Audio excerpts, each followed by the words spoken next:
Good evening, good day, everybody, and welcome to this special emergency episode of the Ask Abhijit show. We are talking about the fact that we are a nation at war. Wars don't have to be declared. You are at war. We are at war. India is currently now at war with Pakistan. It's not a war that's been declared, but there's action happening as we speak right now. Pakistanis are trying to target Indian cities along our western border with drone and missile strikes right now. And we are intercepting those uh, attempts. And I suppose we'll be retaliating in some manner. So we are in a state of war right now, and that's what we're going to discuss today. So it all started a couple of days ago with India responding to the Pakistani massacre of civilians in Jammu and Kashmir in Pahalgam, and it was for Pakistan to just accept the fact that they had done this terrible thing and they should absorb the Indian punishment, but they decided to try and strike back, and so on. So we're going to discuss that today. But before we get into that, let's see who all is there on the live chat.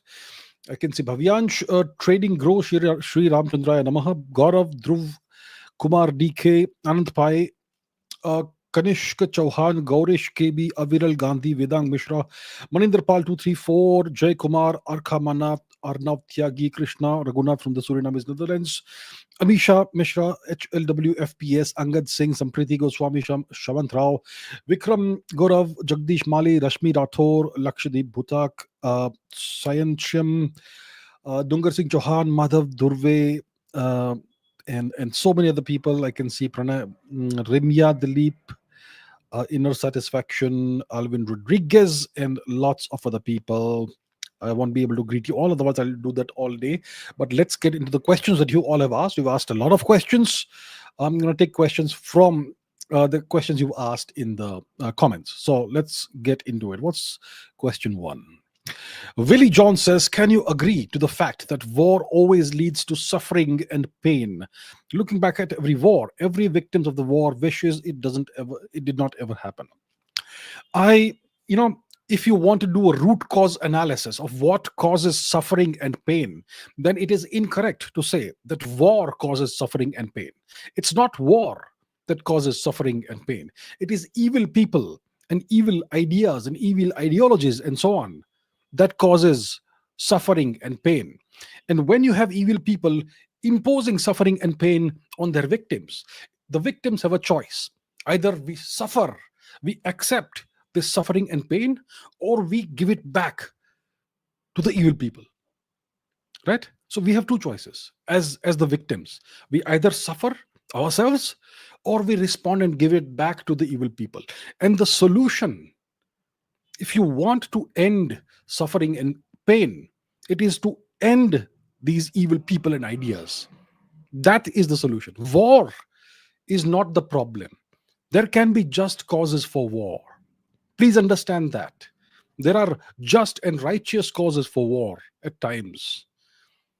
So it is not war that's the root cause of suffering and pain. It is evil people and evil ideas that are the root cause of suffering and pain. And those have to be ended.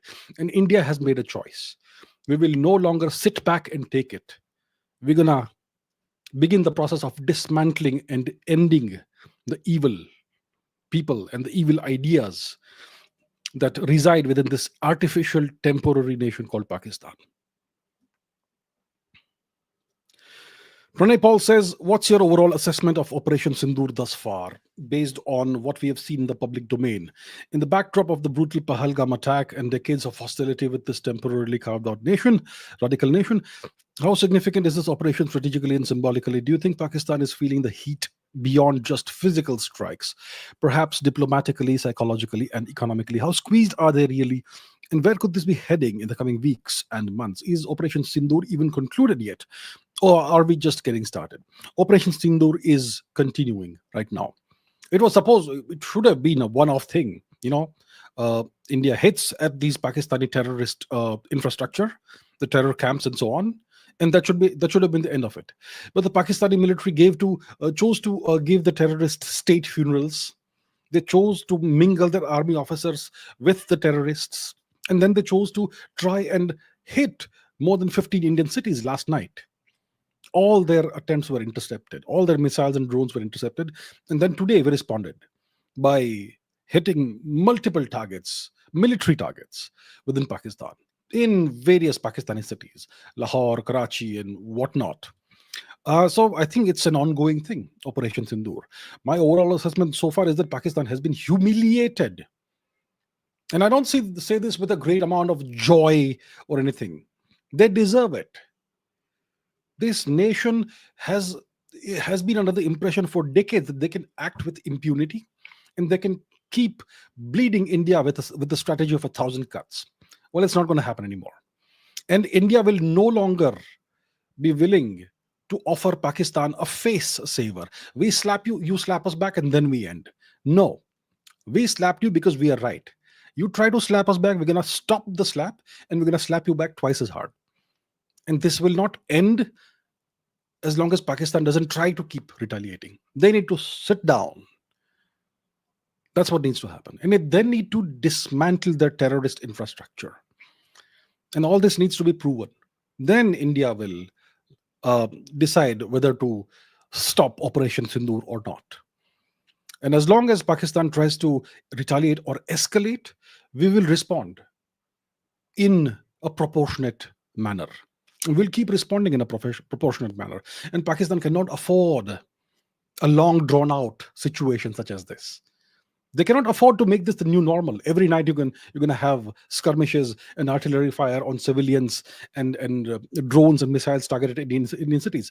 They simply don't have the resources to sustain this, to continue this. They are a nation that is on the brink of this, perpetually on the brink of bankruptcy. They can't sustain this. So it's a dangerous situation that Pakistan is dragging itself into. Pakistan is feeling the heat very much. They are humiliated. Their armed forces are humiliated. Their civilians can see that they don't have any air defenses. It's very clear. India is striking at will in the heart of Pakistan. Not 50 kilometers from the border, but all the way wherever we want. Karachi, Islamabad, Rawalpindi, wherever.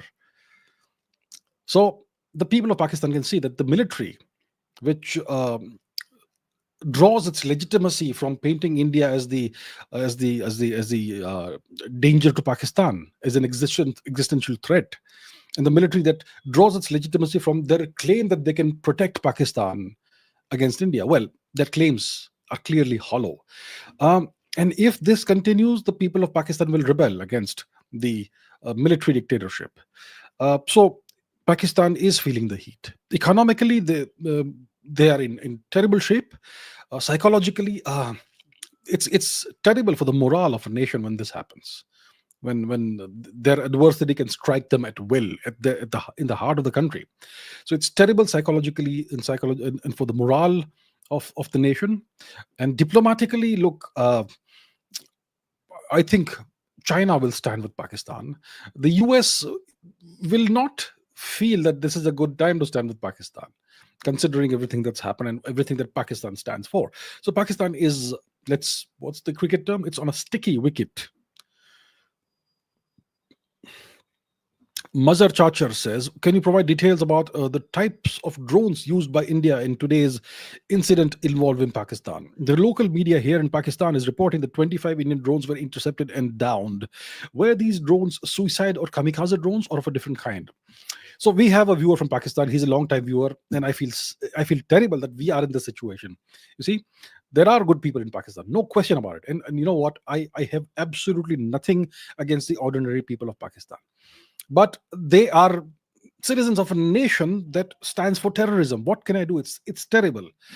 That's the cost that the people of Pakistan are sadly having to pay for the misdeeds of the dictatorship, the military dictatorship, the ISI military terrorist combination entity that is holding Pakistan hostage. Anyhow, to answer your question, Mazhar, the only drone that is confirmed to have been used is the Harop drone. It's an Israeli designed drone that's manufactured in apparently in very large numbers in India. And these are drones that have a long endurance. They can loiter for several hours before descending on their target. These are subsonic drones, not supersonic drones. They travel at they fly at less than the speed of sound, and they can loiter, like I said, for several hours. And while loitering over an area, um, they can ingest and transmit valuable intelligence about what they are seeing. So they are reconnaissance drones, but they also eventually, at the end of their mission, turn into suicide or kamikaze drones, and they carry an explosive payload, which is delivered to the place where the drone eventually ends up striking. So that's the Israeli designed Harop drone that's made in India, and they produce this screaming sound, apparently, that when they descend on the target. Apparently, that's what one hears. Uh, and these are known to have been used today. There is footage on social media from within Pakistan of Pakistani people, filming the drone descending and slamming into the target. Um, and Look, the Pakistani media and the armed forces, the military, Pakistani military is reporting that multiple 25 Indian drones were intercepted or whatever. But okay, I don't know how many drones were fired by India, but we know that there have been multiple hits on Pakistani targets, and those are known. Those are corroborated from so many citizens who have filmed this and put it on social media. Some of that has been captured live, the drones striking.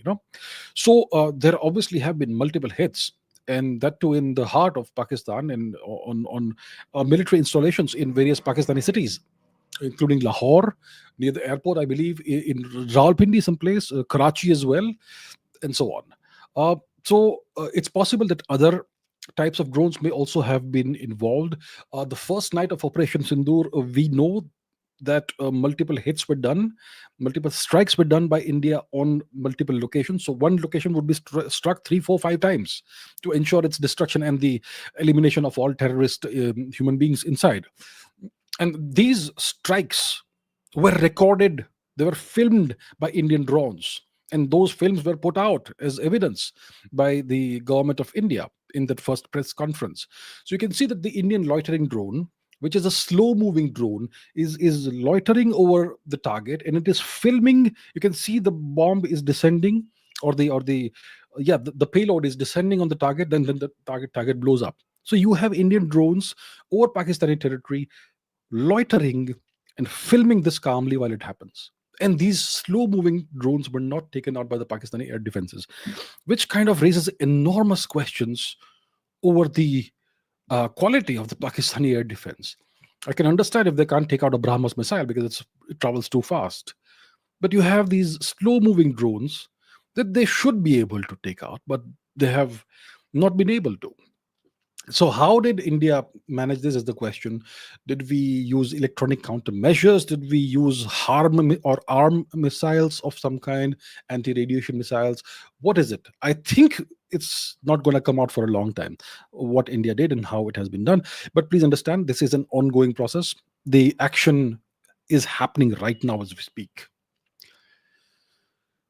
Pranay Paul says, based on confirmed details in the public domain from the first round of Operation Sindoor, including precision strikes on terror camps and the elimination of key individuals linked even to horrors like 26/11, the Mumbai attacks, would you assess this as a decisive and significant blow to Pakistan's terror infrastructure?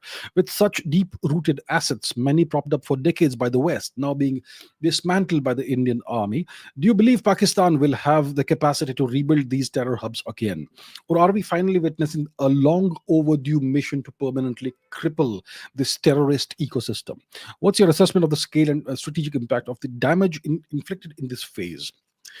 Um, Look, the damage inflicted in this phase is not insignificant. Uh, some of the, I think, the headquarters of one of the terrorist organizations, the Lashkar-e Toiba, LET, has been obliterated. What is it? Some I don't know what the name is. I don't understand these names. These are in a foreign language, so whatever. So the headquarters has been obliterated, and many uh, much significant terrorist infrastructure has been destroyed.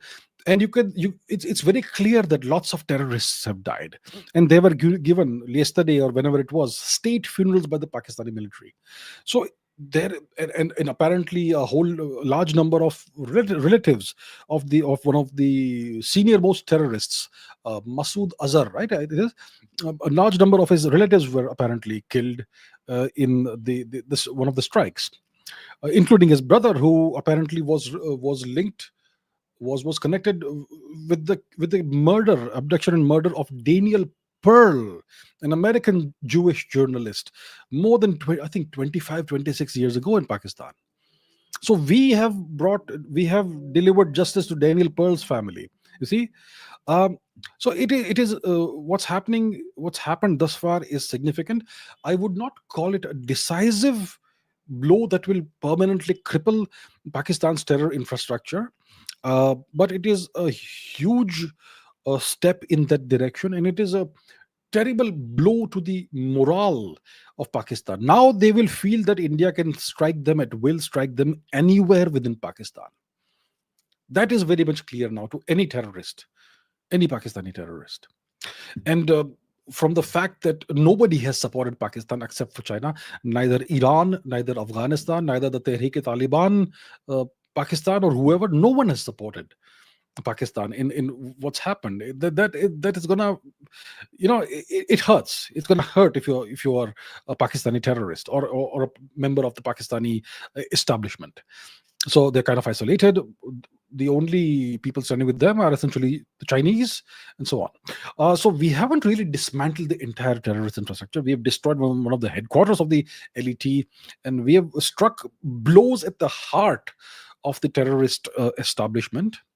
And so it's a significant strike. It's kind of an inflection point. Pakistan will never look at India the same way again. Until now, Pakistan has looked upon India as a soft state, as a punching bag. You can keep on jabbing at India, and India will keep on taking it. We gave them this reinforcement learning over decades, that you're going to keep jabbing at India, keep striking India, keep bleeding India with 1,000 cuts, and India won't respond. We gave them this reinforcement learning. Well, now we are making them unlearn that. Now India is not going to be a predictable nation. We are not predictable anymore when it comes to the waters of the Indus Sapta Sindhu region, the six rivers of the region, and we are no longer going to be predictable when it comes to our military activities and military actions against Pakistan.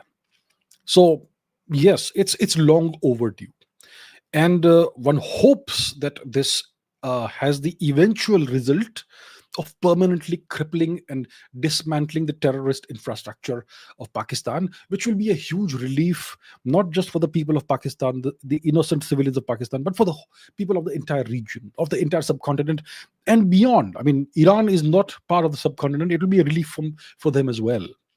So it's a good start, I will say. It's a huge blow to the morale and self belief of the ISI military terrorist entity, which is one and the same. It's all interchangeable. An entity with 1,000 faces. It's a huge blow to their self belief, to their morale. And now they are going to be really fearful of India. And their nuclear bluff has been called. Oh, we have nuclear weapons. You touch us, we're going to blow you up. Come on, blow us up. What happened? What happened to your nukes? You see, it's not that easy. So yeah, it's a significant. It's definitely long overdue, and it's a huge change in the way India operates. Pranay Paul again says, many good questions from Pranay Paul. Pranay Paul says, with the confirmed elimination of Abdul Rauf Azhar, the mastermind of the IC 814 hijacking, the Indian Airlines hijacking in 1999, I believe it was, in Operation Sindoor, how significant is this milestone in Bharat's counter-terror doctrine? Does this mark a strategic shift from the reactive posturing to surgical intelligence-driven elimination of high-value targets deep within enemy territory? Is Operation Sindoor setting a new benchmark for effectiveness in India's fight against decades-old terror networks? I think it's a start. So yeah, like I said, this guy Abdul Rauf Azhar. I'm sorry, it's a foreign name. I can't pronounce it well, but he was the brother of the other fellow, Masood Azhar, and this Abdul fellow was apparently involved in the kidnapping and murder of Daniel Pearl, the American journalist. And he was apparently also the mastermind of the Indian Airlines hijacking, which started from Kathmandu, went through. It happened in Amritsar as well. The plane touched down, and then it went all the way to Kandahar in Afghanistan. And India ended up releasing five dreaded terrorists in exchange for the lives of whoever the passengers were on the plane. A couple of them were killed, I believe. Anyhow, so this individual, this dreaded senior terrorist, is now confirmed to have been eliminated in Operation Sindoor. Significant milestone for sure. It has delivered justice to the family of Daniel Pearl. It has also delivered justice to the people, to the families of the people affected by the Indian Airlines Flight 814 hijacking, which happened all those years ago. And it's going to be a significant milestone in Bharat's counter-terror doctrine if we continue the same thing. And I think it's going to be continued now. Now, India will no longer play by the old playbook of sitting back and absorbing all the blows. We're going to give it back and give it back twice as hard. So, if that continues, if that policy continues from India's perspective, from India, then it's going to be a significant milestone, an inflection point, a tipping point in Bharat's counter-terror doctrine, and we're going to play from a whole different playbook going forward. So it is definitely an inflection point, and we're going to see a whole different beast in India going forward. That's what it looks like, and that I think is really welcome. Okay, next question is by Peace. Why did we use aircraft to carry out the precision strikes instead of long range missiles, which could have been launched from our side without getting inside enemy lines? Look, our armed forces and our government have given no details about how these strikes were launched on Pakistani targets. From the video evidence that has been released, which is unmistakably of those Pakistani terror hubs within Pakistan, no doubt about it. So the video evidence shows bombs being dropped from drones, and some other footage shows other kinds of uh, payloads being delivered. Some of these could be smart bombs, some of these could be cruise missiles. We're not 100% sure what was the delivery mechanism. There have been certain foreign YouTube channels that have speculated that it was a combination of Indian Rafales and Indian Sukhoi 30s that was used to launch the cruise missiles. There's speculation that Scalp missiles were used, that BrahMos supersonic missiles were used, and various spice bombs were used, and so on. Look, we haven't given any details. All of this is speculation. It's possible that most of these payloads were delivered by missiles that were launched from the ground. It's possible. It's possible. It's also possible that they were launched from aircraft. That's also within the realm of possibility. But we don't know for sure which modality was used to deliver these strikes. So, in case we used aircraft, let's say in case we used aircraft, then there was no need for us for crossing the line of control or the international border.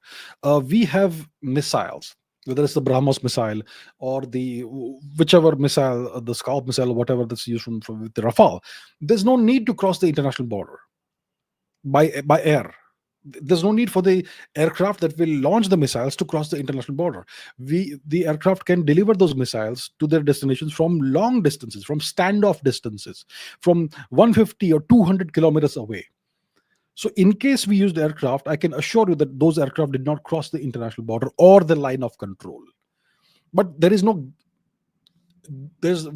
there is no way of knowing thus far. There's no confirmation or denial that we used aircraft. It's possible that some aircraft were used, but we don't have the knowledge, right? So let's not assume that A, we used aircraft, and B, if we used aircraft, then those aircraft crossed the LOC or the international border. There's no confirmation or denial of these things.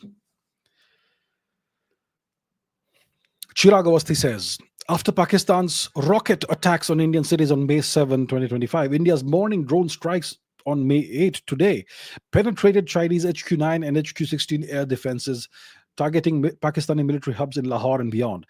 Were these drones primarily deployed to map Pakistan's urban and defense infrastructure in real time, or did these drones have some other purpose other than striking the air defense and mapping their infrastructure? Look, the primary uh, objective of these drones was to strike the targets, whichever targets were chosen to be hit. The targets were military targets, uh, air defense systems, radar systems, and other military infrastructure of Pakistan. And that was emplaced within cities like Lahore. So the air defense system for Lahore was near the Lahore airport, and that was taken out and wiped out, obliterated by today's strikes uh, in the daytime, daylight strikes.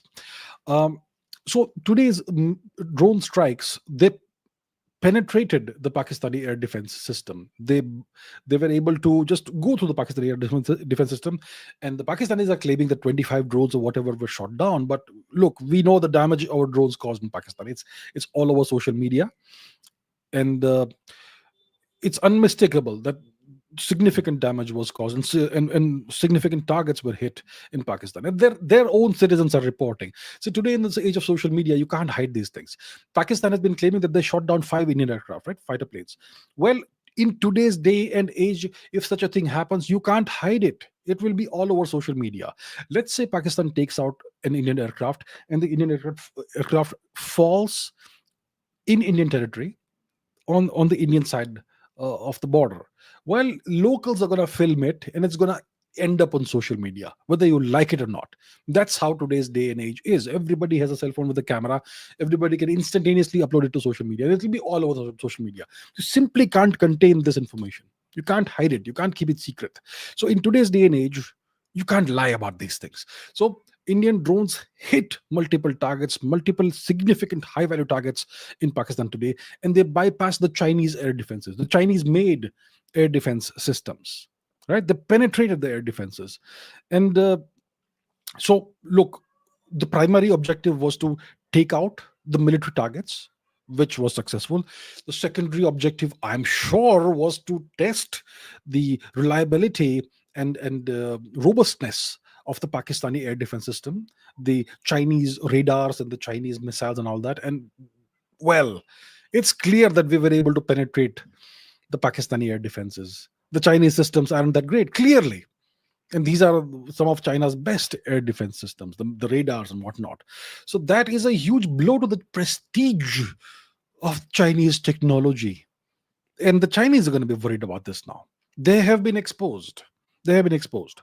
So look, these strikes which we did today, they served multiple purposes. First of all, to give a response to what Pakistan tried last night, to target more than 15 Indian cities. The Pakistanis last night, well, while most Indians were sleeping, they attempted to target more than 15 Indian cities with missile and drone attacks.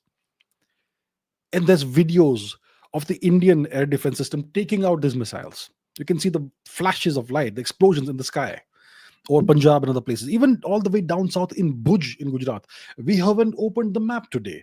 So let me open the map in case some of you are not aware of where Bhuj is. Let me show you. Excuse me. So here we have the map. So the northernmost attempt by Pakistan to target an Indian city was in Srinagar, apparently. So they tried to target Srinagar last night. Where's Srinagar? Oh, here it is. And Avantipura as well. And they tried to target multiple cities in Punjab, Haryana, apparently Rajasthan. And the southernmost city they tried to hit was Bhuj in western India, in Gujarat, in western Gujarat, in the Kutch region of Gujarat. So the Pakistanis tried to hit more than 15 Indian cities last night. Okay. And not a single Indian city was hit, because if a single missile hit, it would have been on social media. You can't hide that in today's day and age. So Pakistan's attempts to respond, to retaliate to India were a miserable failure. And then in response to that, we launched the strikes today in the daytime. So the first objective was to respond to Pakistan's provocation. The second objective was to hit the targets that we had chosen. The third objective was to see how well we can bypass the Chinese made air defenses of Pakistan, and to test the robustness of the air defense system. And maybe it's possible that these drones also collected some intelligence, signals intelligence, visual intelligence, and so on. So it solved multiple, it served multiple purposes. The Baron Zemo says, in your assessment, what's the likelihood of Pakistan escalating the situation, either through proxy warfare or through direct military means? And how should India handle this in a calibrated manner while avoiding international pressure? We don't care about international pressure anymore. We are past that now. Um, Now, the question is excellent. What's the likelihood of Pakistan escalating the situation? Look, they're going to escalate. They're going to keep on trying to retaliate and hit India in some manner. What are the ways they could? And first of all, why would they do that? It's because if Pakistan doesn't hit back at India, then the military will be seen as impotent by the people of Pakistan. And then there's going to be widespread rebellion against the military, because then what is the point of having the military dictatorship if they can't even protect Pakistan from India, or protect the country's honor from India, and so on. So the military has no option but to try and retaliate against India. It's a do or die situation. It's a matter of life and or death for the Pakistani military. So it is guaranteed they're going to try. Then we're going to keep trying something. They are trying to attack Jammu right now. Just before I came in to where I am right now, I saw it on TV. The Pakistani drones were trying to target Jammu, drones or missiles, whatever it was, and I could see the S-400 in action, or whatever mechanism we were using. So they are going to keep on trying this. They're going to try something. So what other things they could try? They'll try and launch missiles at various Indian cities. And we don't have terror infrastructure, so they're going to try and hit civilian infrastructure. For Pakistan, everything is fine. It's a terrorist nation.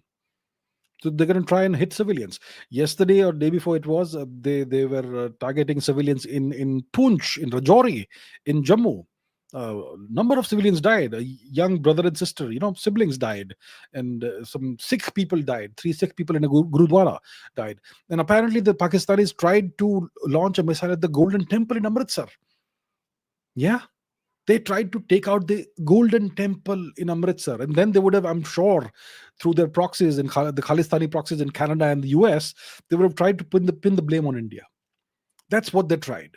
So they're going to try all these nefarious methods, and the military means are not going to work because their military is no match for India's military. And if they hit an Indian city by some means, then it's going to be a significant escalation, and India is going to respond very brutally to that. Now, another thing they can do, because they are a terrorist nation, is that they could carry out terrorist attacks on Indian cities. We all know what happened in Mumbai in 2008. They could try something like that again. I am sure they have sleeper cells in India. It's not hard for a nation like Pakistan to have sleeper cells in India. Let me assure you of that. Okay? So they could try something like that. And unfortunately, there are many Pakistan sympathizers within India. I'm reiterating the same thing in a different way, but you know what I mean. So that's something they could try. So we're going to have to be on high alert. See, we are now a nation at war. India is a nation at war. India is going to have to be on high alert. It's no longer business as usual. You may be living in a city far from the border. You may be living wherever you are. You have to now be on high alert. All citizens and the government machinery and so on. So what should India do? India will have to take extra precautions in civilian places, in civilian areas, in cities, towns, villages, wherever else. We're going to have to be extra alert in strategic locations like airports and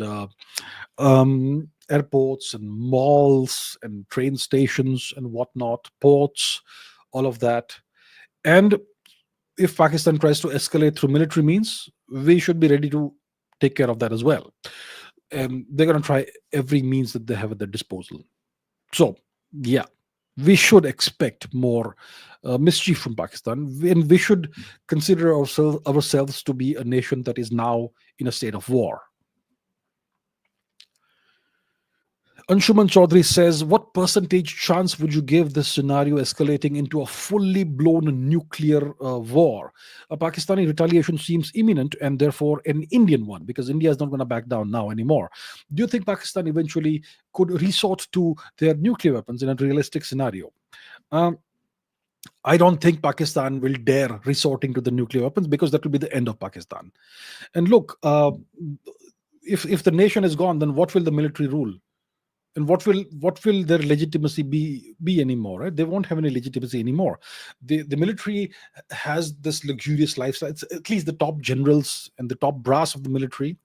They have this tremendously luxurious lifestyle. They have tremendous amounts of money pilfered from the nation, from the people of Pakistan. All their relatives live in the West, London, or in the US, or in I don't know, whatever the place, right? And so if they lose the nation that they have, then whatever power they have will be gone. Whatever golden goose they have, Pakistan and its people, that will be gone. So it doesn't make sense to do that. And if they have relatives in Pakistan, those relatives will also evaporate, literally. uh, so I think that if push comes to shove, they will decamp and depart Pakistan. They will escape from Pakistan. And that could leave Pakistan with an unstable leadership, an unstable scenario in which you have loose nukes floating around. That's a very dangerous situation. So we don't want to go towards that, right? So I doubt very strongly that Pakistan will even think of actually genuinely using nuclear weapons. And obviously, it is for us in India and for our military and our leadership to ensure that we do this in a calibrated manner. Now, the word calibrated is thrown around a lot these days. Our strikes were calibrated. Our response was calibrated. Do you know what calibration means? In physics, calibration means you measure something out properly. You have a scale of measurement, let's say centimeters or inches or whatever. Then if you have an instrument that you want to use to measure something, you have to tune the instrument, let's say, um, in by comparing it with an existing instrument that's already tuned. It's like tuning a guitar or something. So that's the process of calibration, to be very clear about what your measurements are, and what you want to do with those measurements. So that's the calibration. So we're going to have to calibrate our approach, our military approach towards Pakistan. If we strike at them, how much do we strike? How hard do we strike? Where do we strike? Where do we not strike? What do we not touch? What do we destroy? And so on. And that's something you have to really think through. And that's not something you do during wartime. You do that during peacetime. You war game all the scenarios, and you simply execute that during wartime. So we would already have calibrated out and thought everything out, what our responses could be and should be to various provocations and various situations and scenarios. And we are simply implementing, executing that right now. So I don't think it's gonna take a nuclear dimension. And if the Pakistanis make the incredible mistake of using nukes, well, it's the end of the story for Pakistan. It's not going to be the end of the world. It's going to be the end of Pakistan. We may have to absorb some damage, sure, but if they use one nuke, it's the end of Pakistan. That's a promise, guarantee. And look, civilized people should not even discuss using nukes. Nukes should never ever be used. It's a horrible weapon. So Dhanush says, what do you think the nature of the Pakistani response would be, given that the attacks by India were publicly visible to the Pakistani population with 100% success rate? They would be under some pressure to respond, or the army's aura of invincibility they have in Pakistan would be threatened. Do you really think they'd try and hit Indian military installations? And if so, what would India do, in my opinion? Yeah, so the question is, how far can this go? We're not discussing the nuclear matter here. We already discussed that in the last question.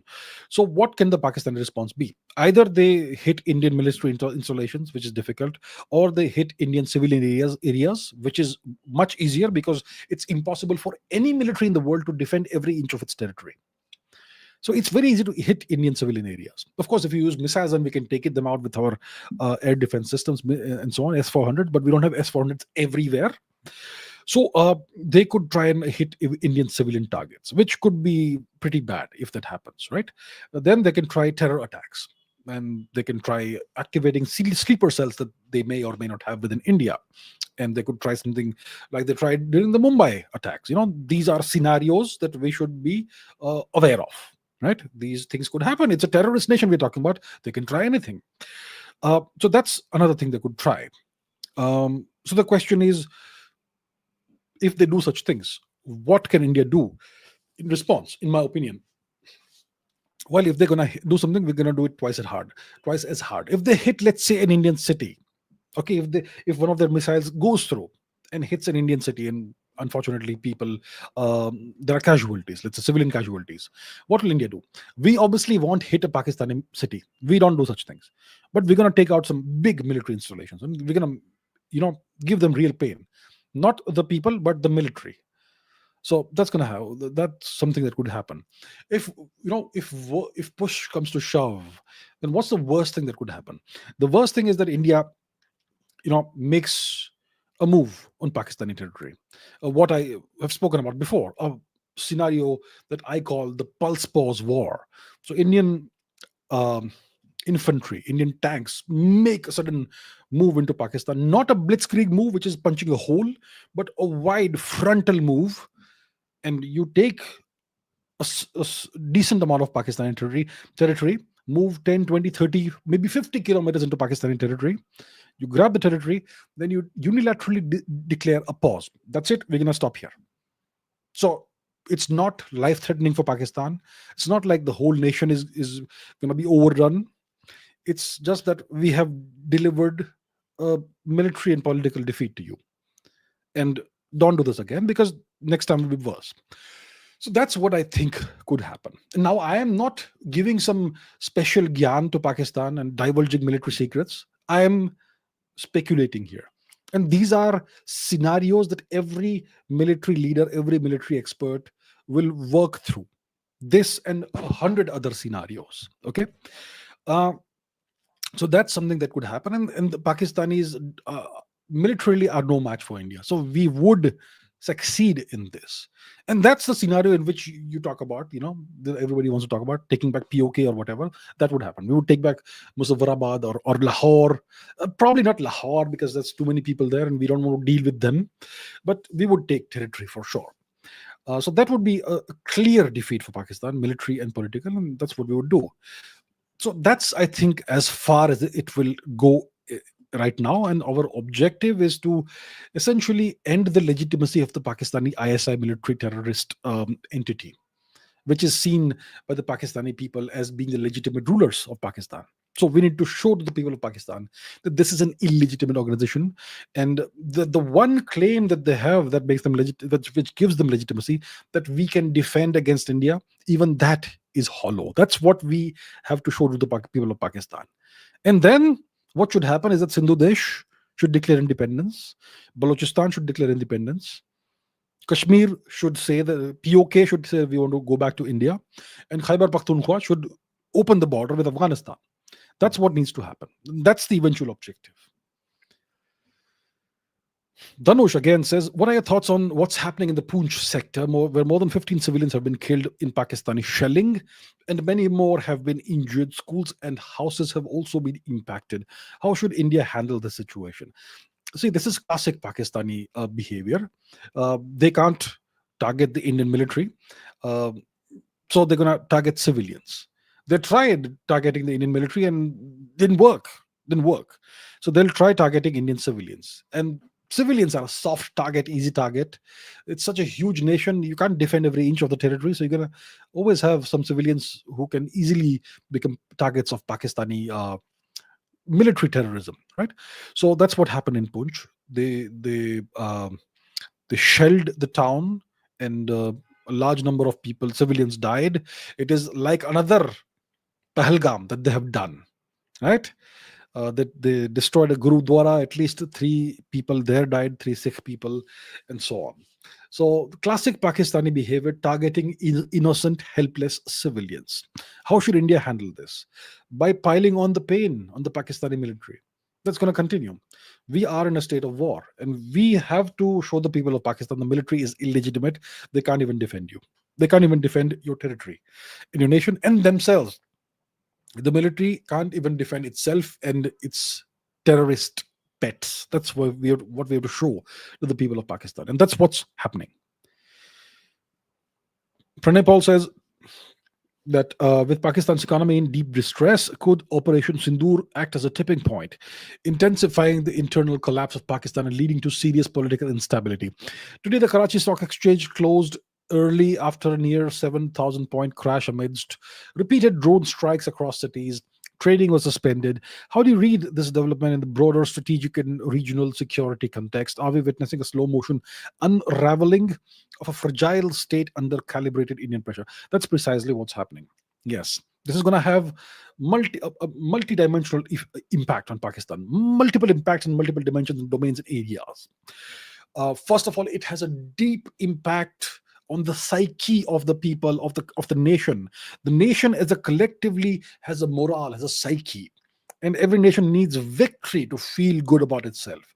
And when this sort of thing happens, it leaves a huge scar in your psyche, in the collective consciousness. So the Pakistani people's morale, I promise you, has crashed, has plummeted. It's a negative figures right now. So that's one thing that's happened. The army, I assure the Pakistani civilians, if this continues, they will no longer see the army as a legitimate dictatorial force, and whatever support exists for the army will evaporate. All the grievances, all the misrule of the army will come to the fore, and there's going to be a significant pushback uh, against the army. That's another thing that will happen. Economically, Pakistan is already in deep trouble, dire straits. That's going to worsen, right? The water situation is going to be another pain point, because we no longer, the Indus Water Treaty no longer stands, right? The Shimla Agreement is gone, but the water is going to be a problem. We can, give them a shortfall of at least 10% of water, 10% less or more. We can release water abruptly if required. It sounds terrible, but that's what you do to a terrorist nation. There's no other way to make them behave. You have to do all these things in tandem. So the water situation is going to be bad, which means their crops will fail, and then they will have to import foodstuffs, food grains, all of that, which already, when you have a tottering economy, that makes things even worse. There's going to be shortages, and who's to blame? The army, the military, the terrorists. They are to blame. Not India is not to blame. The military is to blame, the Pakistani military. So the people will blame the Pakistani military, and once again, that's going to make things very difficult for the military. So overall, you're gonna see disenchantment, disaffection rising in Pakistan, and then all the old grievances will come to the fore. Sindhu Desh will want independence. Balochistan already wants independence. That'll come up. The Pashtuns want to reunite with Afghanistan, and they should. So eventually, the nation will break up. It should have broken up a long time ago, but it's always external forces that have kept it together. Now the US has taken its hands away. Pakistan now is once again a creature of China. So the Chinese will try and perhaps stabilize Pakistan. They'll try. Let's see how long and how far that succeeds. So that is the situation. We are indeed witnessing the beginning of the slow motion unraveling of the Pakistan nation. I said this a couple of weeks ago, that the Pahalgam attack was a tipping point. It was an inflection point for Pakistan, and the countdown for Pakistan started that day, whatever date it was, 25th of April or whatever it was. That was the biggest mistake Pakistan did in its history. And the countdown for Pakistan started that day. The clock is now ticking. It's ticking backwards. It's ticking towards zero. It may reach zero in 3 months or 6 months or 3 years or 10 years, whenever it does. But the countdown has started. It's begun, and soon, unfortunately, time will be up for Pakistan. And I hope it doesn't, cause too much suffering to the people. But if it does, well, who's to blame. It's not us who's to blame. It's your leadership. It's the Pakistani ISI military terrorism entity that is to blame for everything that's going wrong in Pakistan. You can't blame India for it. We are simply defending ourselves, and we've had enough. Surender Gupta says Pakistan is doing heavy firing in the Poonch area. They fired Chinese missiles on the night of May the 7th after the airstrike from India. and the Chinese missiles were shot down by the Indian air defense system. But do you think a full scale war is inevitable? I think we are now possibly entering a phase of a new normal phase. The old normal was Pakistan terrorism, cross border terrorism, infiltration across the LOC, infiltration across the international border of terrorists into India. And then these terrorists will unleash mayhem periodically, sporadically in various parts of India, whether it's Punjab or Jammu and Kashmir or various other, whatever other part of India. That was the old normal. In India, would simply try and eliminate the terrorists within its territory, and we would typically not take any action across the border. That was the old normal. The new normal, I believe, could be this state of war, low intensity war, possibly. Now, the Pakistanis, uh, they may still keep on trying to infiltrate terrorists, but now we're going to be bombarding their positions. We're going to be taking out Pakistani military installations, and terrorism installations. We're going to go after the terrorists in a multiplicity of ways. So, a low intensity war is already in effect right now. Could it become a full scale war? It all depends on the choices that Pakistan makes going forward. If they target civilians, that's gonna be, you know, the one thing the Indian government will not tolerate is Pakistan targeting civilians, Indian civilians. We've lost too many civilian lives, innocent lives, and the government will not tolerate that anymore. If they target civilians, it's India will respond like 10 times as hard. And we won't target their civilians, we'll target their military. And then let's see whatever happens. We'll see. So it's up to Pakistan. What choices the Pakistanis make? What choices does Asim Munir make, and his generals and his military make?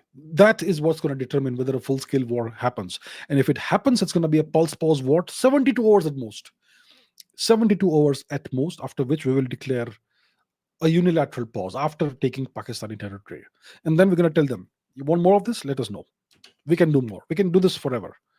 So, yeah, a war, a genuine war, a high intensity war is certainly possible depending on the choices the Pakistanis make. Rodand Belt Initiative says, I have noticed the hate for Hindus in Pakistan is much more than other religions. Um, it's unfortunate but true.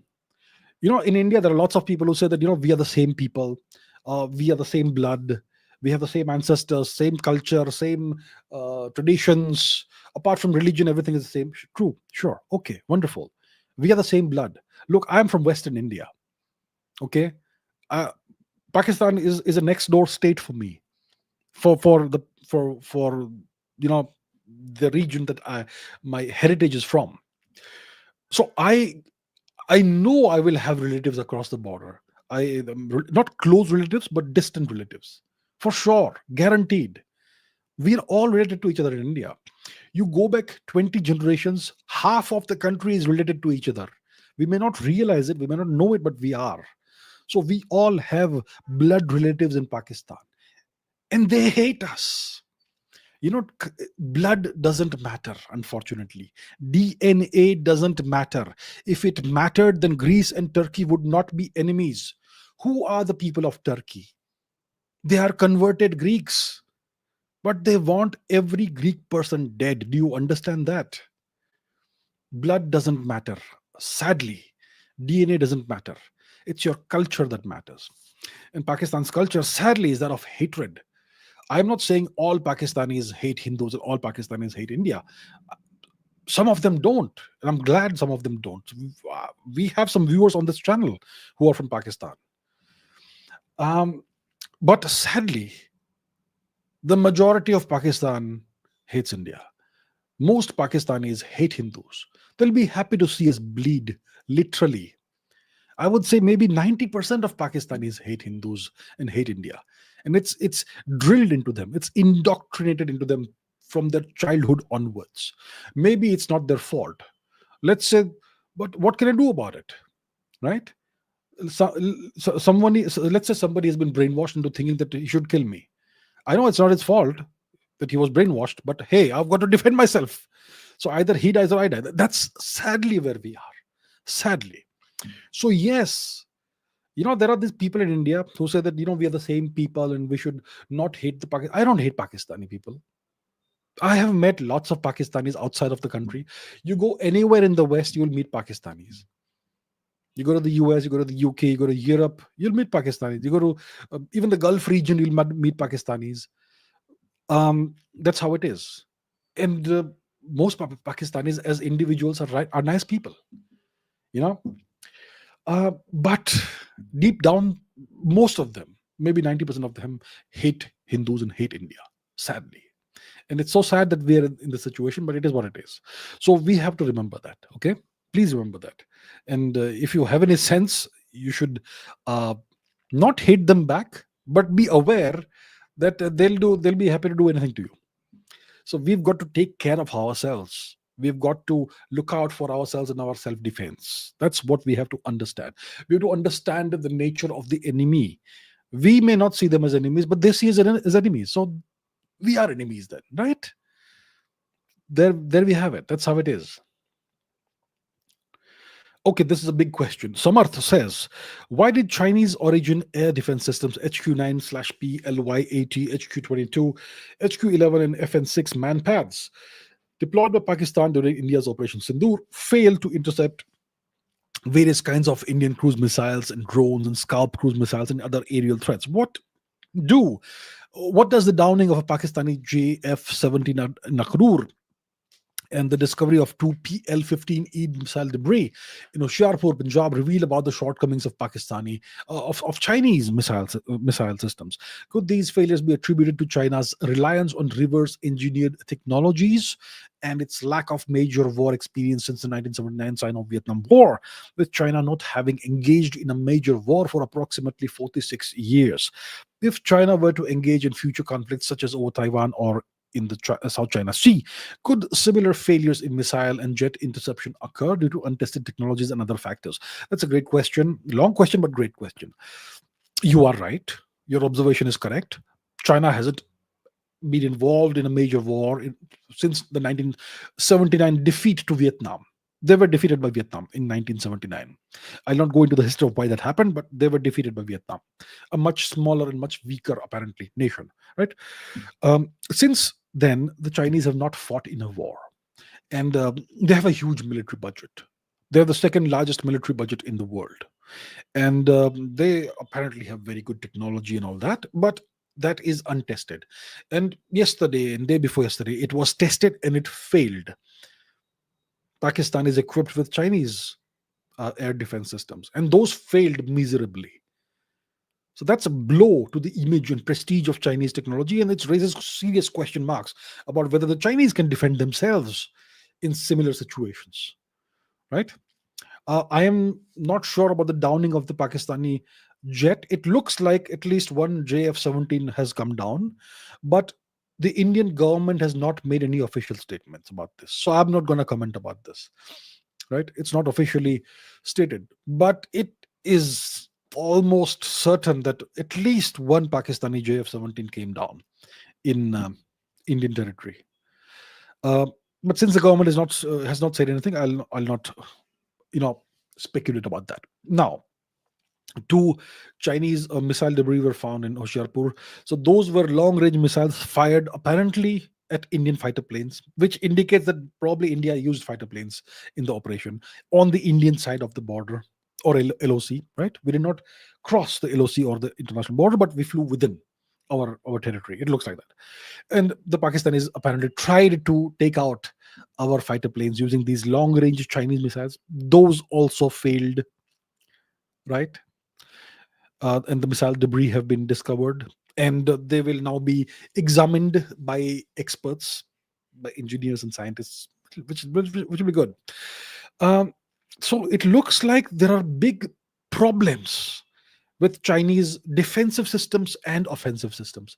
The missiles did not hit their intended targets, and the Chinese radars did not work. They did not detect the incoming drones, which, if they did, would have been shot down. I would expect lots of drones hit the targets.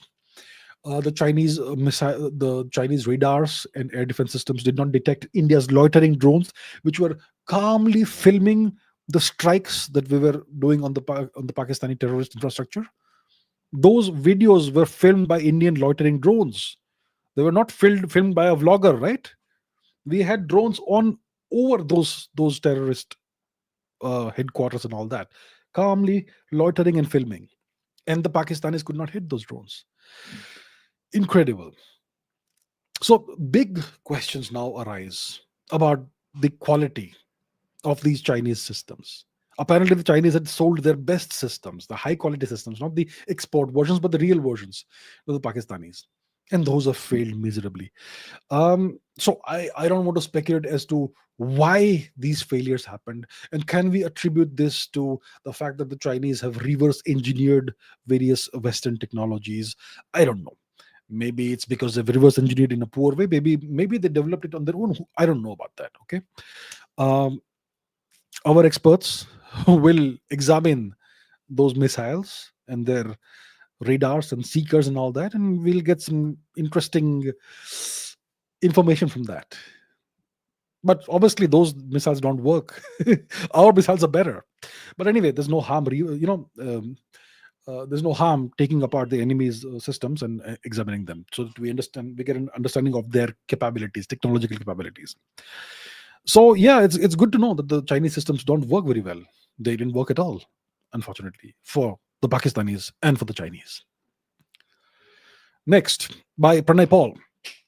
With the heat of Operation Sindoor and pressure mounting in Pakistan, how do you assess China's silent but calculative posture, especially with its interest in Pakistan occupied Jammu and Kashmir through the China Pakistan economic corridor? Could this evolving situation corner China into choosing between its economic ambitions and regional stability? Is Pakistan occupied Jammu and Kashmir emerging as a real geopolitical fault line in Asia right now? Um, yeah, but see, the Pakistanis no longer have the master have they've been served divorce papers by America. In 2022, the Americans conducted a regime change operation in Pakistan. They had Imran Khan ousted, and the Sharif fellow, Shahbaz Sharif, became the prime minister, the nominal prime minister of Pakistan. What really happened is that the Americans once again took charge of the Pakistan military. The military switched its allegiance to the Americans, and they put a puppet prime minister in place. And Pakistan became once again a US vassal.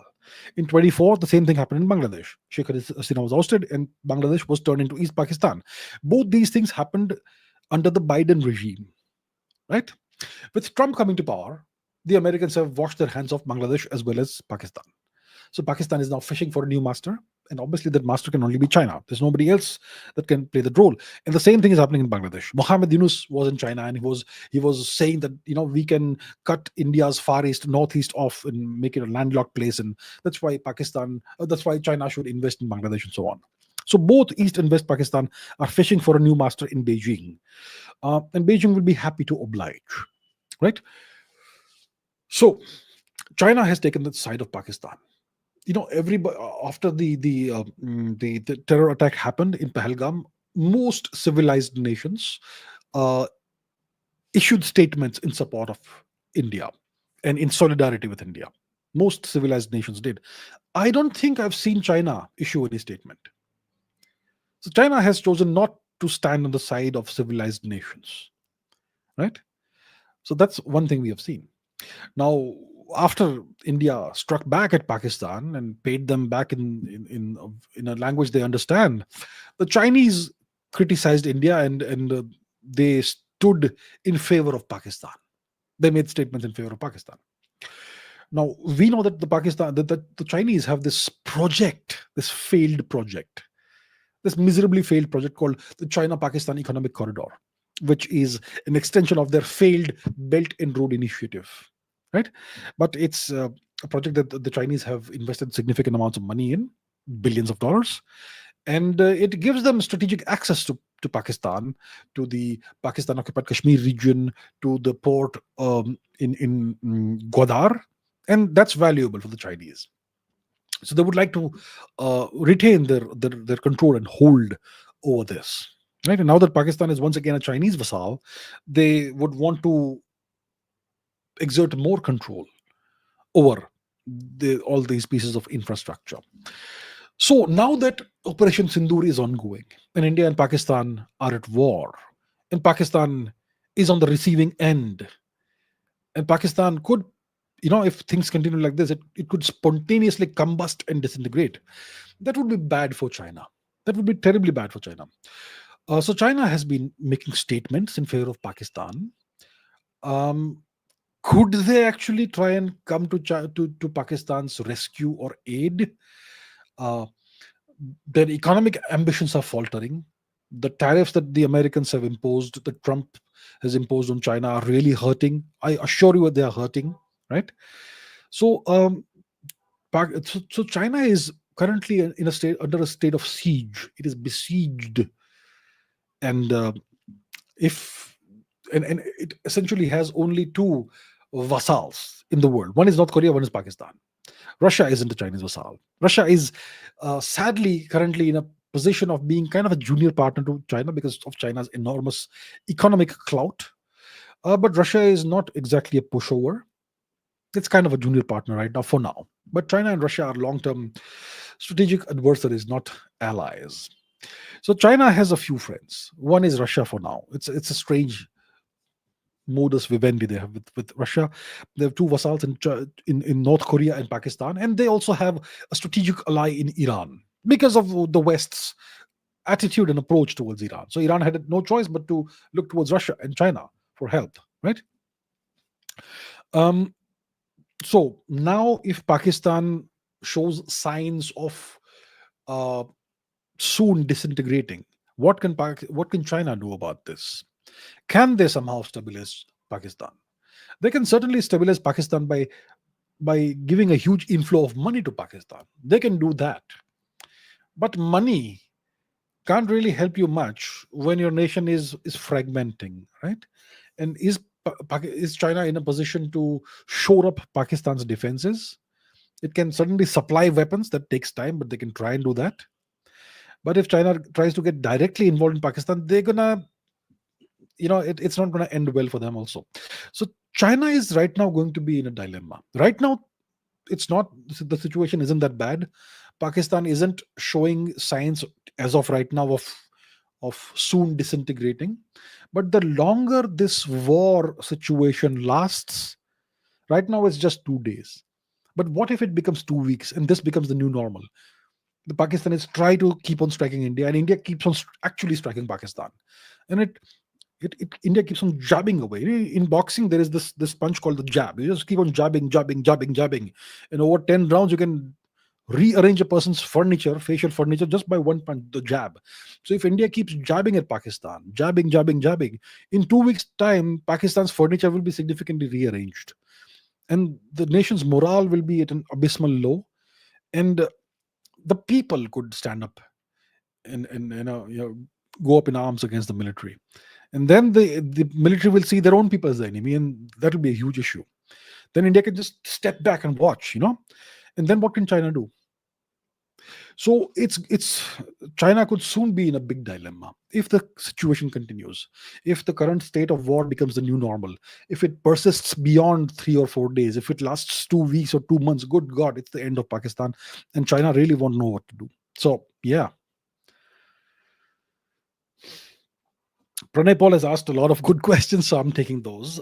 If the situation around Pakistan occupied Jammu and Kashmir escalates and leads to Pakistan's fragmentation or balkanization, what should we realistically expect from China, especially regarding China Pakistan economic corridor, Gilgit Baltistan, its growing presence in Balochistan? Will China double down to secure its strategic interests, or might it quietly reposition and retreat to avoid global backlash? How should India prepare for any potential Chinese moves amidst Pakistan's internal collapse? We should be ready for all eventualities. Look, the Chinese have a small border with Pakistan. Pakistan occupied Jammu and Kashmir, and Tibet have a border, right? And the Pakistanis in the past, they gave away the Shakskum Valley to the Chinese, and so on. So there's a small corridor. I mean, let's take a look at the map. We have hardly opened the map today. Let's take a look at the map and see what kind of geographical situation the two nations share. So let's zoom in to the northern part of India. And as you can see,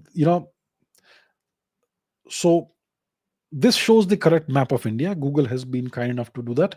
But the truth is that Gilgit and Hunza Nagar, etc., these portions of Jammu and Kashmir are currently temporarily under Pakistani occupation, and it abuts on this part of Chinese occupied territory, the Xinjiang region, right? The Xinjiang region, not the Tibet region, but the Xinjiang region. So uh, there is a small border, let's say boundary between Chinese occupied territory and Pakistan occupied territory.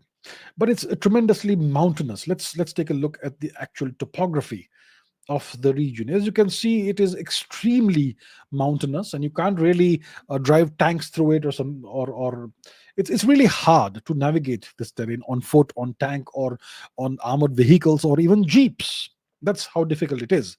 So if Pakistan is showing signs of, let's say, disintegrating, okay, um, it's it's going to be really hard for the Chinese to step in and stop that. It's going to be really hard for the Chinese to stop that. I'm sure they'll be tempted to do that, but it won't be easy. But India should be aware of the possibility of the Chinese trying something. They have a road that goes into Pakistan occupied Kashmir, and the Chinese have had in the past few years a history of doing military drills with Pakistan in Pakistan occupied Kashmir, and maybe there is some Chinese small or medium scale Chinese military presence in Pakistan occupied Kashmir, maybe in Balochistan as well. So the Chinese presence is there to some extent in Pakistan, in various parts of Pakistan, especially those parts of Pakistan that are of our interest because of, well, all of Pakistan is of our interest for historical reasons. But you get what I mean. So the Chinese may try to stabilize Pakistan if it is showing signs of disintegrating. So India should be very much aware of this. And if push comes to shove and we have to take military action, we should factor in the possibility of a Chinese presence or element that we have to deal with militarily in the region. So I'm sure it's already been factored into all of our calculations already. I'm pretty sure. Mr. 88 says, out of topic. Not really out of topic. It's actually on topic, but a good question. Why is it that India has received countless numbers? Yeah, why has India been so much at the receiving end of Western sponsored terrorism at the hands of Pakistan? A good question. But China hasn't ever been at the receiving end of Western sponsored terrorism.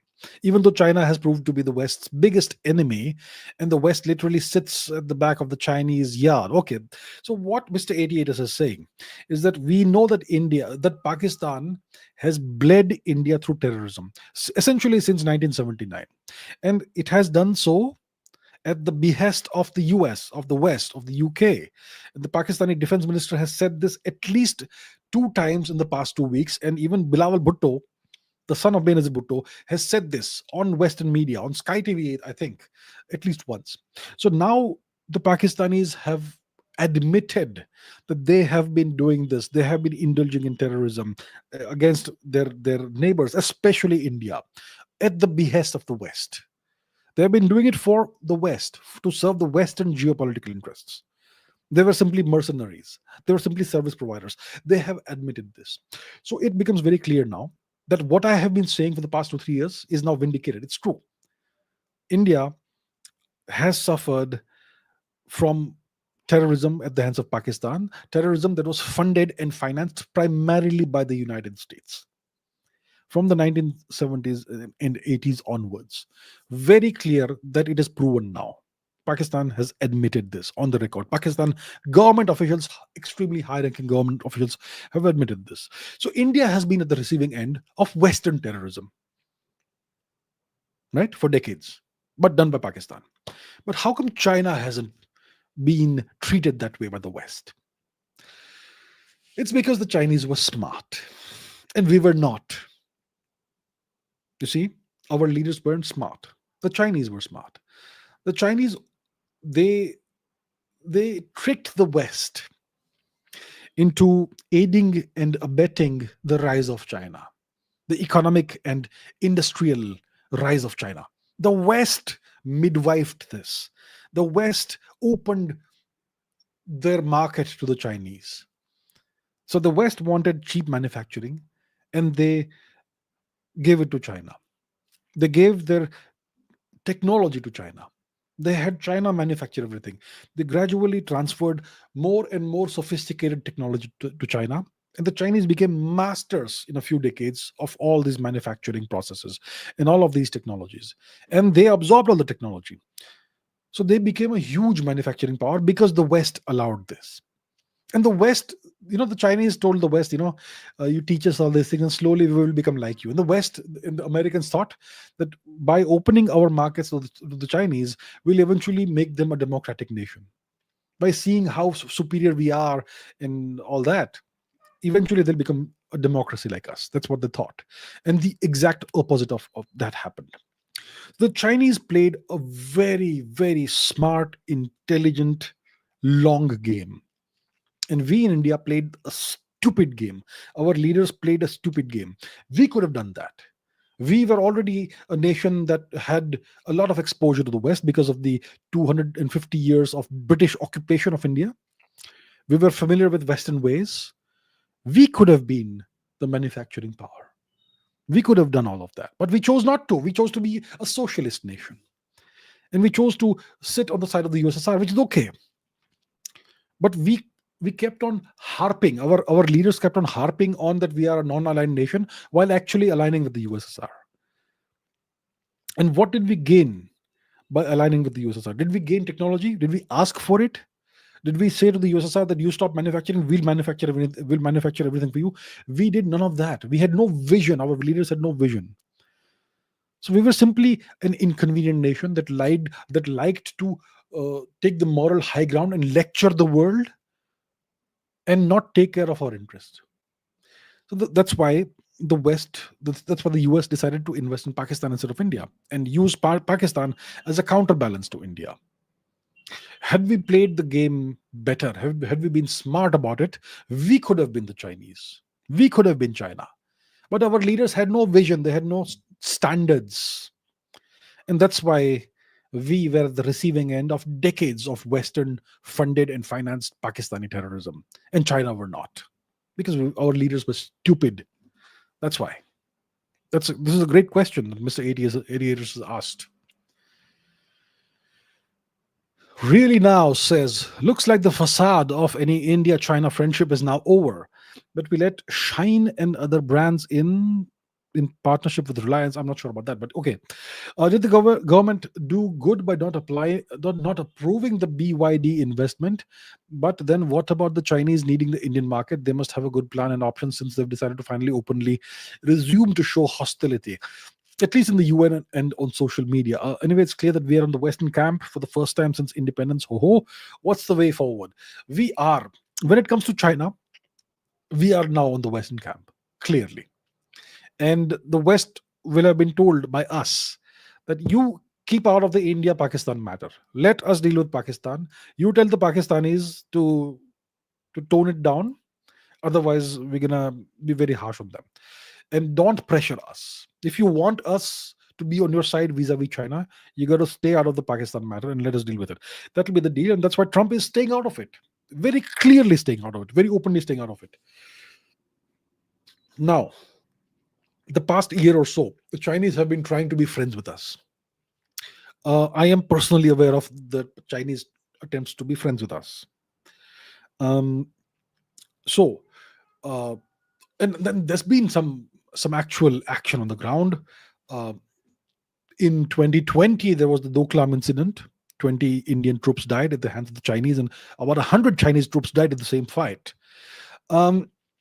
Ever since then, the two nations have been engaged in this very tense standoff in the Himalayan heights along the undemarcated India-Tibet border, Chinese-occupied Tibet. And soldiers standing in incredibly high altitudes, 8,000 meters at times. If you go to Ladakh, it's hard to walk for most people.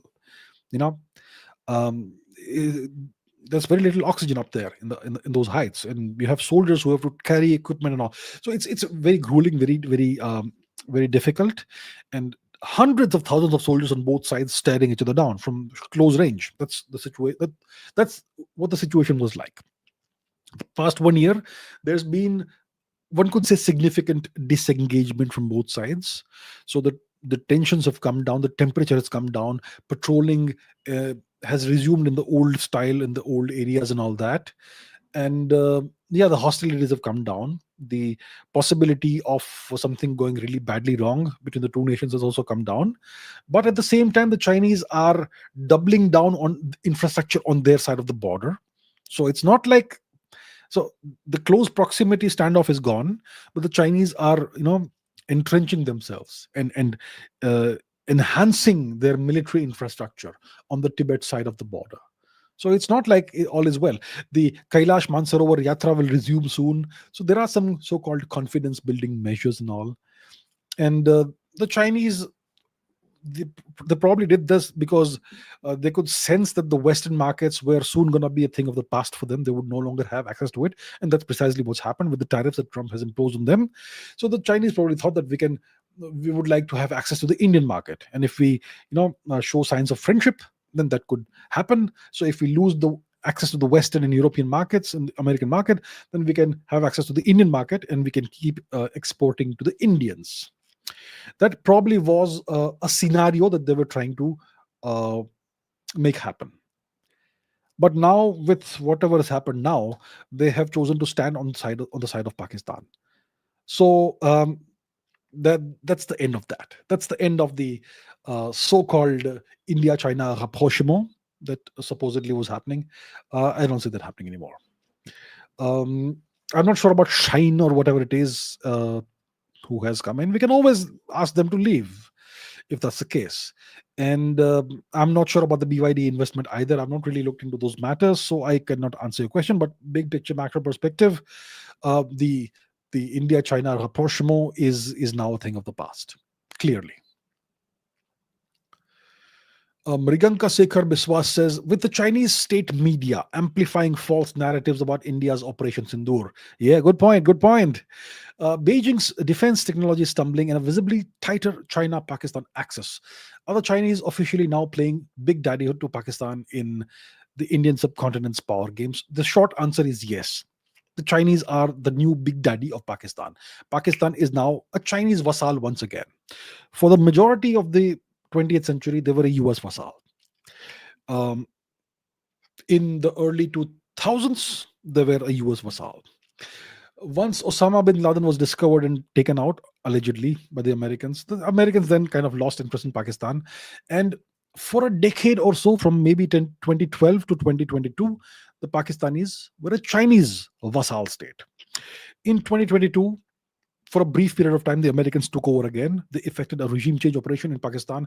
They ousted Imran Khan, threw him into jail, and brought a new puppet prime minister into power, Shehbaz Sharif, who's not in power, he's just in his seat. And for a while, the Pakistanis again became an American vassal. That was during the Biden regime. Now Biden is gone, Trump is in power, and Trump wants India on his side. So out with Pakistan. He is no longer interested in Pakistan. So Pakistan is now fending for itself. The Pakistanis have been served divorce papers by the Trump administration. So they are now looking for a new big daddy.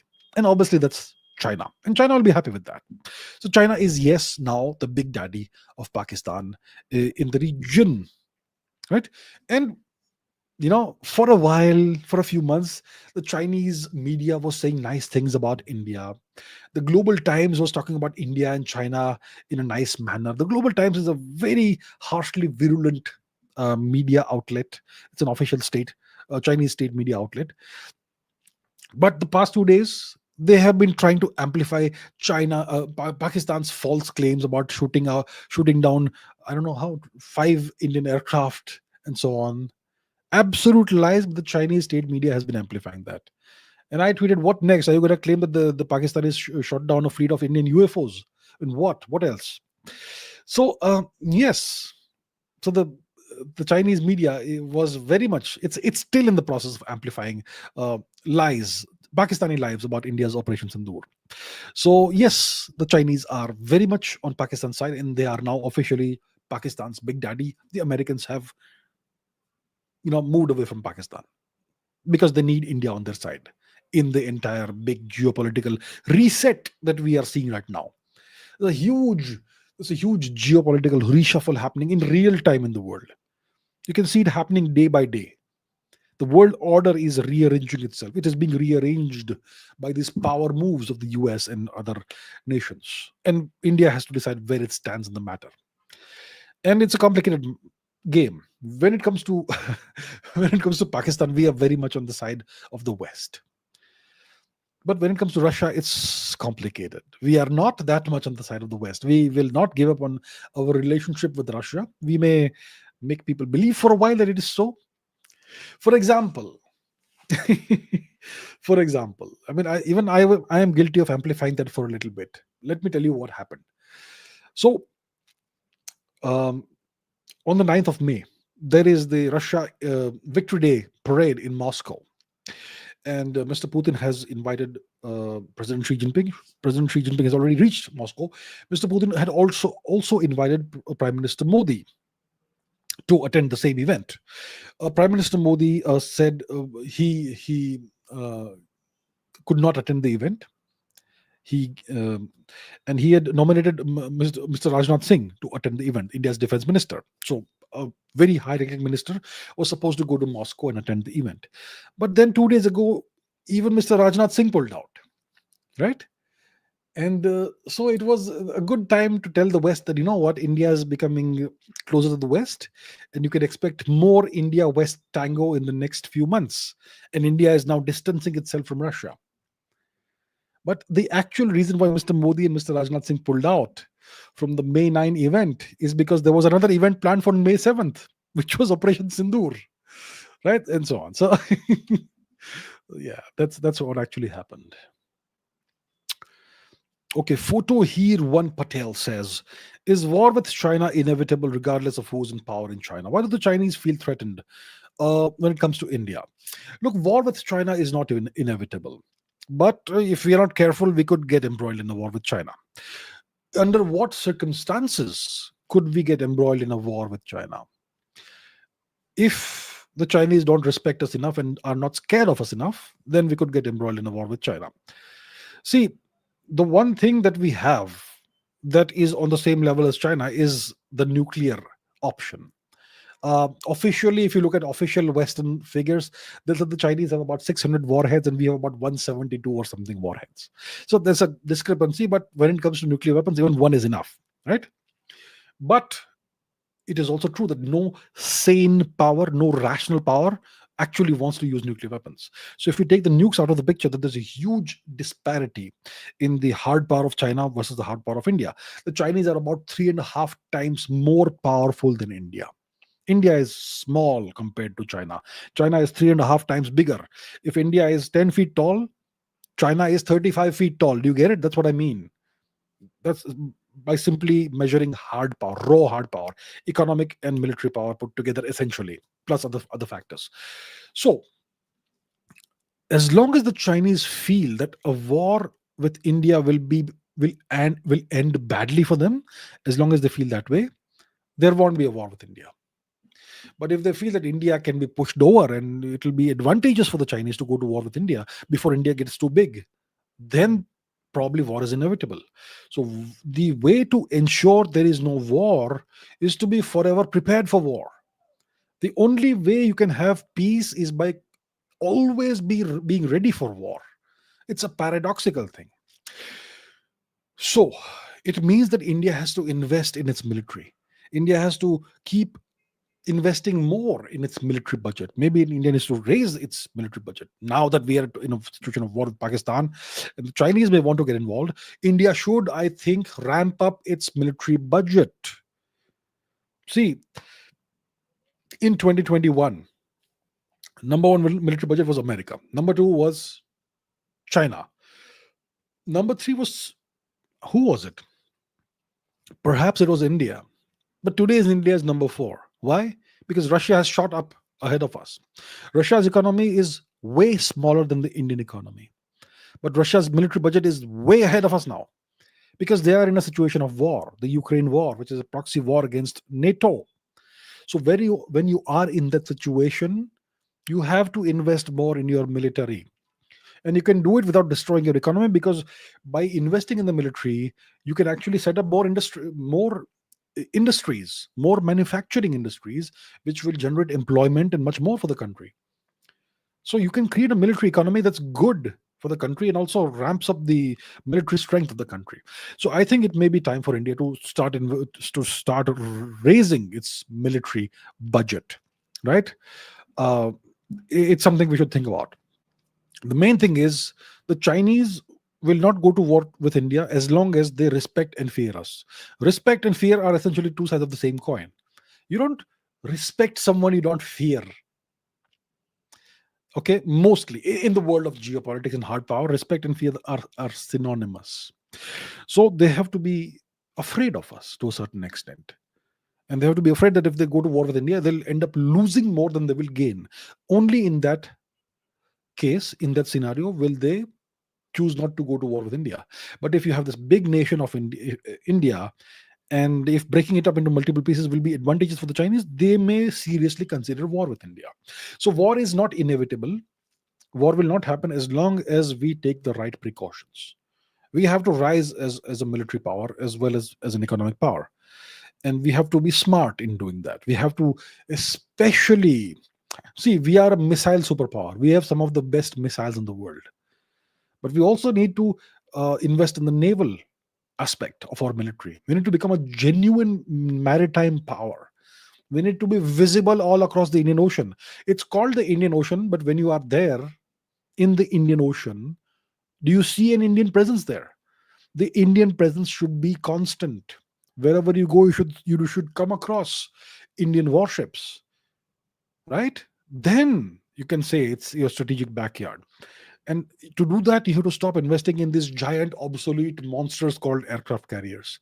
You have to invest in scary stuff like submarines, which are invisible and deadly. You have to invest in cheap but dangerous things like missile boats. A missile boat, which is like, it costs $20 million, but it can destroy a warship with three BrahMos missiles or something. So you have to be smart in doing this. So India needs to take these measures, invest in the naval might, in its naval might, invest in submarines, invest in various kinds of missiles, not just 50 missiles or 100 missiles of one type, but thousands of missiles. We need to have a stockpile of thousands, maybe tens of thousands of missiles. Learn the lessons of the Ukraine war. Learn the lessons of the Iran Israel conflict. You need a stockpile of tens of thousands of missiles. A few hundreds will do nothing, and so on. So as long as we do these things, the Chinese won't go to war with us. And then we can focus on growing our economy. That's what needs to happen. Chirag Avasthi says, considering that the India-Pakistan conflict is unfolding against a complex geopolitical backdrop, including the ongoing Ukraine-Russia tensions, US-China rivalry, and the growing BRICS and Global South realignment, how might this strike reshape India's relations with the West, Israel, Russia, and the Islamic world? Do you foresee a shift where India's assertive military posture accelerates its rise as a system shaping power, or might it invite new pressures and containment attempts from global stakeholders threatened by a confident India? Look, yeah, it's a very good question. And the way we deal with this conflict the next few days is going to determine how the world now decides to look at us. We have the chance of completely reformulating or reshaping the way the world sees us. Thus far, the world sees India as a passive nation. When the Chinese Global Times makes a cartoon of India, they draw India as this fat, sleepy elephant. We have tigers as well in the country. We are the world's number one tiger nation. We have the most tigers of any nation in the world. So, but we are not depicted as a tiger. We are depicted as an elephant because we are a slow, lethargic, slow-moving nation, and we are a passive nation. We have been a punching bag, a soft state thus far. So the elephant is that kind of, kind of to some extent embodies those qualities. We have to now show the tiger aspect of India. So if we deal with Pakistan appropriately in this current war that we are embroiled in, if we decisively defeat them militarily and politically, then the world will have to see India in a new light. They will have no choice but to look at India in a new light, and then things will then India will be able to leverage that in a multiplicity of ways.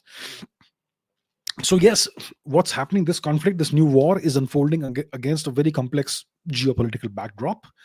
Uh, the West has always wanted to keep India down, to put India in its place, to not allow India to stray off the reservation, or they want India to stay in its lane. But now is the time for India to demonstrate that we are no longer that soft, weak, passive nation, and we stand up for ourselves and we mean business. This is the best possible opportunity. I think if we handle this current war properly, it's going to be a new trajectory for India. This is an inflection point. Pahalgam is a terrible atrocity the Pakistanis did on India, but it may have a silver lining. It puts India on a new trajectory. I said it's an inflection point. It's going to be something that completely reshapes the way India approaches the Pakistan issue and much more. And it is the beginning of the end for Pakistan. The countdown has begun for Pakistan. So the next few days, the next couple of weeks are going to be crucial. And if India does things right, then the world will have no option but to deal with India in a whole different way now. And India will be a completely different beast going forward. So if we don't handle it right, then the West will try to pressurize us and tell us to stop the conflict and contain it and all that. But so it's up to us as to decide how to approach this. So we need to inflict. So in short, in essence, we need to either make this the new normal, that Pakistan will be constantly hit by us as long as they don't behave, or we have to inflict a quick military defeat on Pakistan, ideally by taking some territory. One of these two things will happen in the next few days. Yeah, it's a prediction I'm making. One of these two things will happen in the next few days. Either this becomes the new normal and Pakistan becomes like Gaza for Israel. So the way Gaza is for Israel, Pakistan will be for India. Every time they do something like a terrorist strike, we're gonna hit them multiple times and hit them hard. And this will be an ongoing process, perhaps. Or there's a short, sharp war, a pulse pause war, and we take some territory and then we shut them down. One of these two things will happen in the next few weeks, next couple of weeks. So get gear up for that, I would say. Pranay Paul says, as Operation Sindoor unfolds, how do you view the muted or cautious response from major global powers so far? Is India's calibrated approach, militarily precise yet diplomatically firm, helping shape a new global perception of India as a responsible regional power?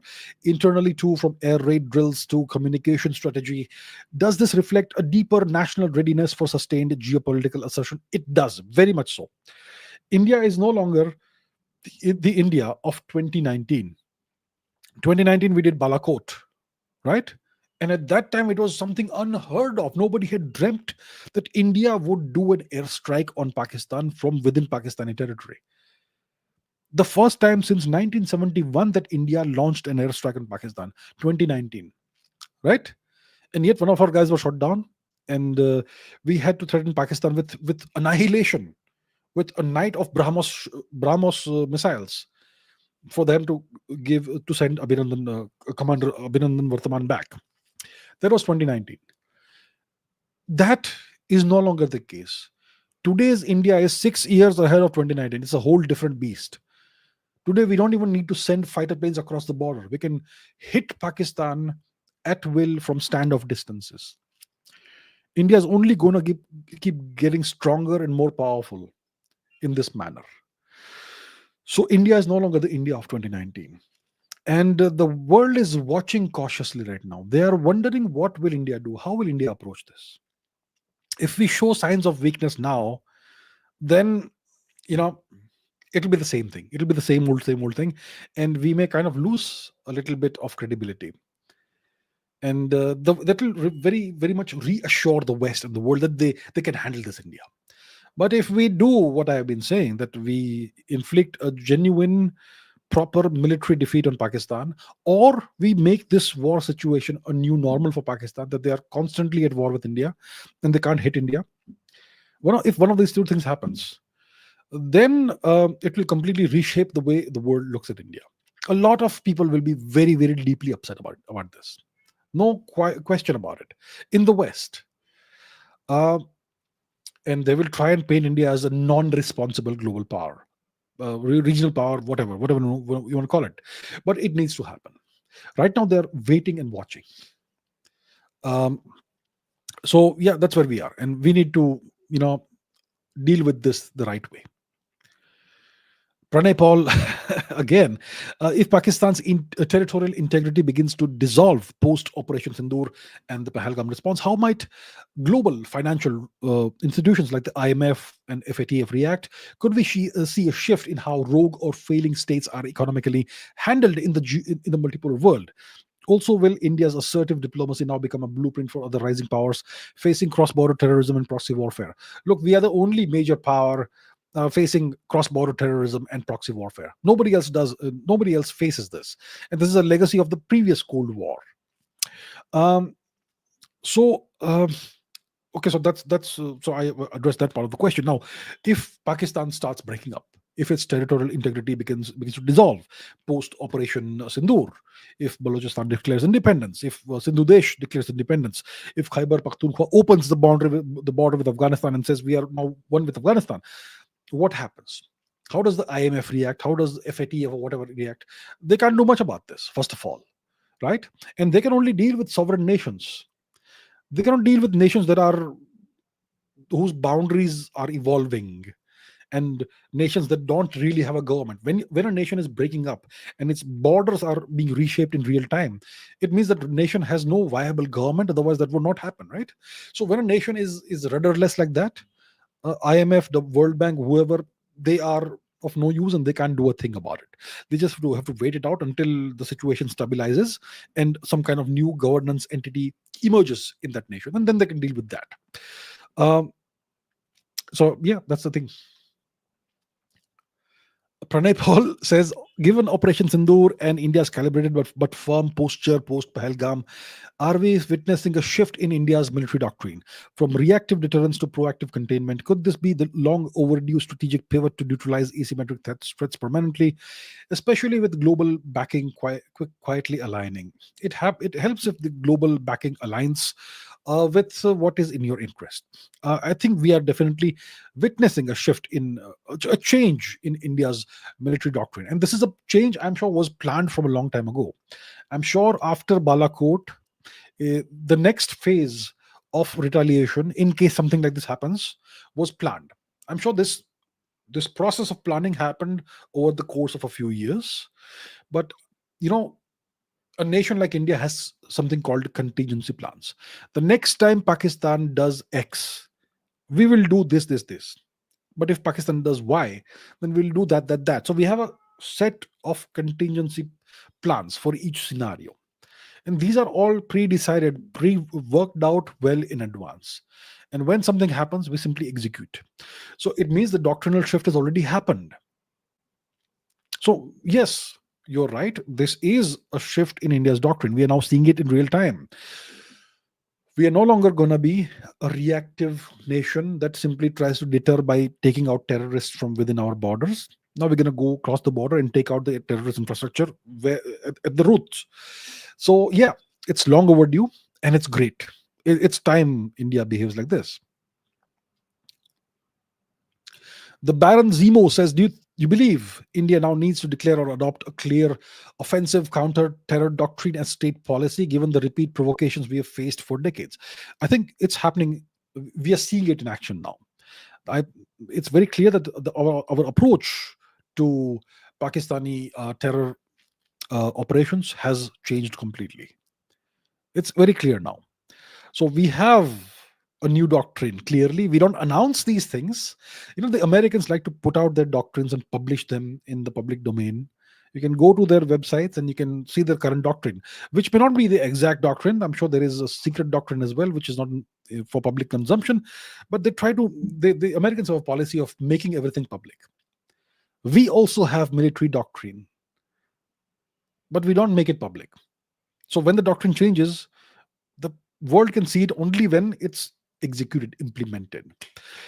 So first of all, most people won't know what a doctrine is.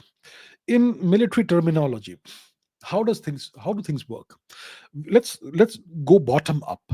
At the very bottom, you have tactical operations, tactical execution. Tactics are something you train for. Tactics. Then above tactics, you have strategy. So strategy is one level above tactics. Then you have grand strategy. Above grand strategy, you have doctrine. Above doctrine, you have policy, which is political policy. And that is married with the worldview, the way you see the world and what your interests are, and so on.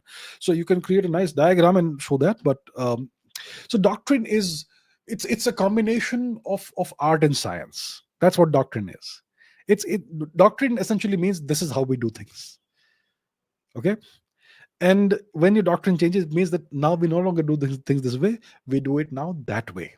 That's the meaning of a change in doctrine. So clearly, we have changed our doctrine, at least when it comes to dealing with Pakistani terror activities.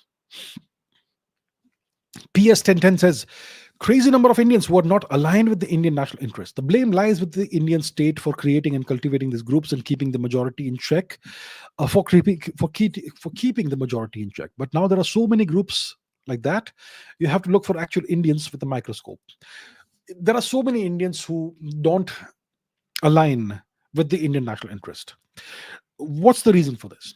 Multiple reasons. First of all, my viewers who are watching right now and who will see the recorded version, my question to you is this: do you know what the Indian national interest is? Has anyone taught you what the Indian national interest is? Did your school teacher, class teacher, your textbook teach you what India's specific national interest is? Did your college or university textbooks teach you? No, they did not. So you don't know what the national interest is. Secondly, the education system does not tell you what the nation is, what its history is, who the enemies are. It doesn't tell you what's right, what's wrong, how to think properly. So that's why they end up all confused and with wildly differing worldviews when they come out of the education system. And their worldviews are typically shaped by the last few years of their education in college and university, typically. And college and university, especially when you are in the arts and humanities, it's shaped by hard left professors and teachers, which is why these kids, these good innocent kids, they end up all polarized and indoctrinated with anti-nation ideas and views. And that's the fault of the education system.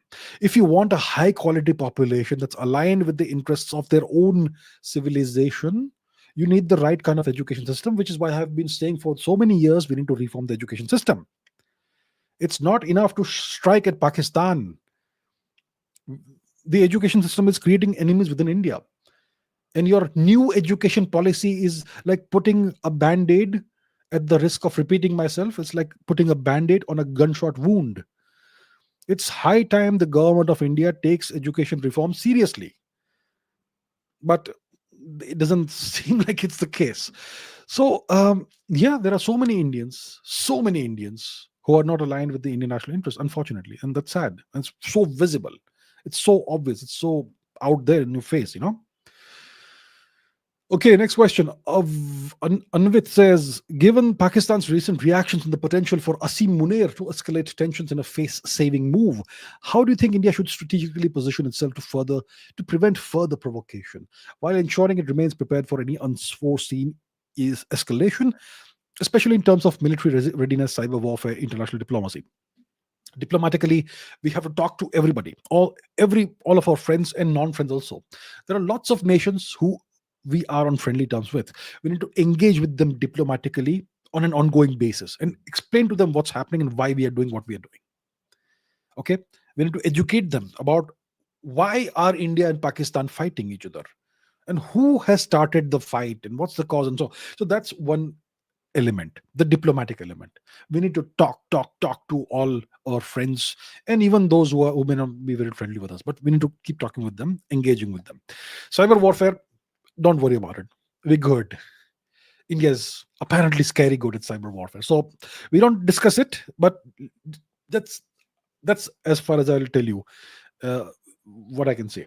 Now, when it comes to military readiness, what we need to do and ensure is that there are no shortages of ammunition, no shortages of anti-missile missiles, air defense missiles, no shortage no shortages of drones, offensive drones, kamikaze drones, loitering drones, offensive missiles, no shortage of spare parts, no shortage of shells, of bullets, of all the essentials. Everything has to be in available in a big stockpile in with enough material for several months of conflict if required.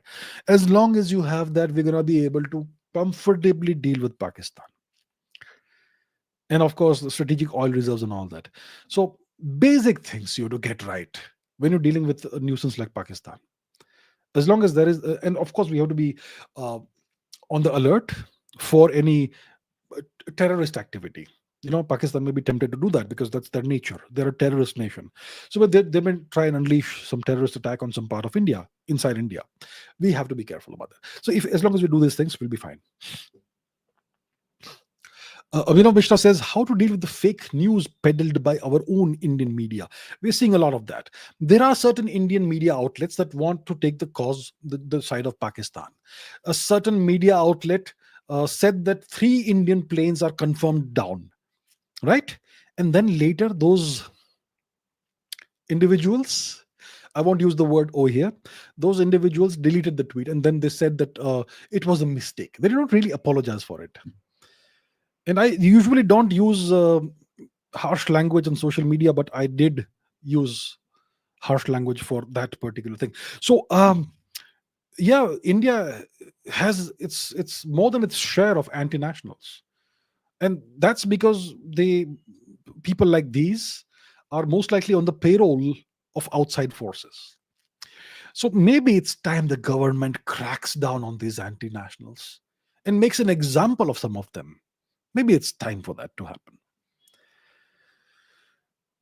Uh, Narendra Reddy says Pakistan is making big claims like downing 5 jets and 3 Rafales and an unmanned drone and probably a fleet of Indian UFOs also. Yeah, this has been mentioned even by the Western media like CNN and New York Times, probably by Pakistani journalists because I see Muslim authors of those posts. It's very difficult to believe them as Pakistan is known for lying and rarely speaking the truth. What do you think about this? Is it true? See, historically, the Western media has been very, very deeply and closely aligned with Pakistani interests. It's a legacy of the old Cold War. It's a legacy of the time when the US funded and financed Pakistani terrorism against India for decades. And therefore, their media was completely aligned with the Pakistani interest. And they would always take the side of Pakistan, no matter what happened with India. I remember when I was a kid in the late 1980s and early 1990s, the Pakistanis had unleashed this wave of terrorism in Jammu and Kashmir. Hundreds of terror incidents every single day. And the Kashmiri Hindus were evicted out of Kashmir. Those who could not leave were killed, right? And when India would raise this at the United Nations or with the US, we know what the Americans would say to us. They would say that this is your law and order issue and you're not able to deal with simple law and order matters. That's what the Americans would repeatedly say to India. And they knew what was happening because they were funding and financing the terrorism done by Pakistan. The Americans were. 2008, Mumbai attacks. Who was the mastermind of the 2008 Mumbai attacks? It was an American citizen, an American terrorist called David Coleman Hadley. He is in a US prison. India has an extradition treaty with the Americans. The Americans refused to hand over David Coleman Hadley to India, an American terrorist. What are the Americans hiding? They have a lot to hide because they are the ones who taught Pakistan how to use terror as an instrument of state policy. They are the ones who funded and financed Pakistani terrorism against India for decades. And because of this history, their entire media was aligned with Pakistan. And it still is aligned to a very large extent with Pakistan. Even the British media is aligned with Pakistan. Even the French media. You know, there is this one of the oldest French publications is called Le Figaro. Let's Google it, shall we? Le Figaro. You know who owns this French publication?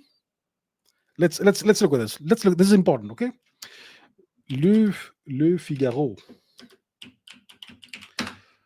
Okay, let's go to etc. Wikipedia. It was founded in 1826. Who owns Le Figaro? Who owns Le Figaro? Um, it is owned by the Dassault Group. Who is the Dassault Group? What do they manufacture?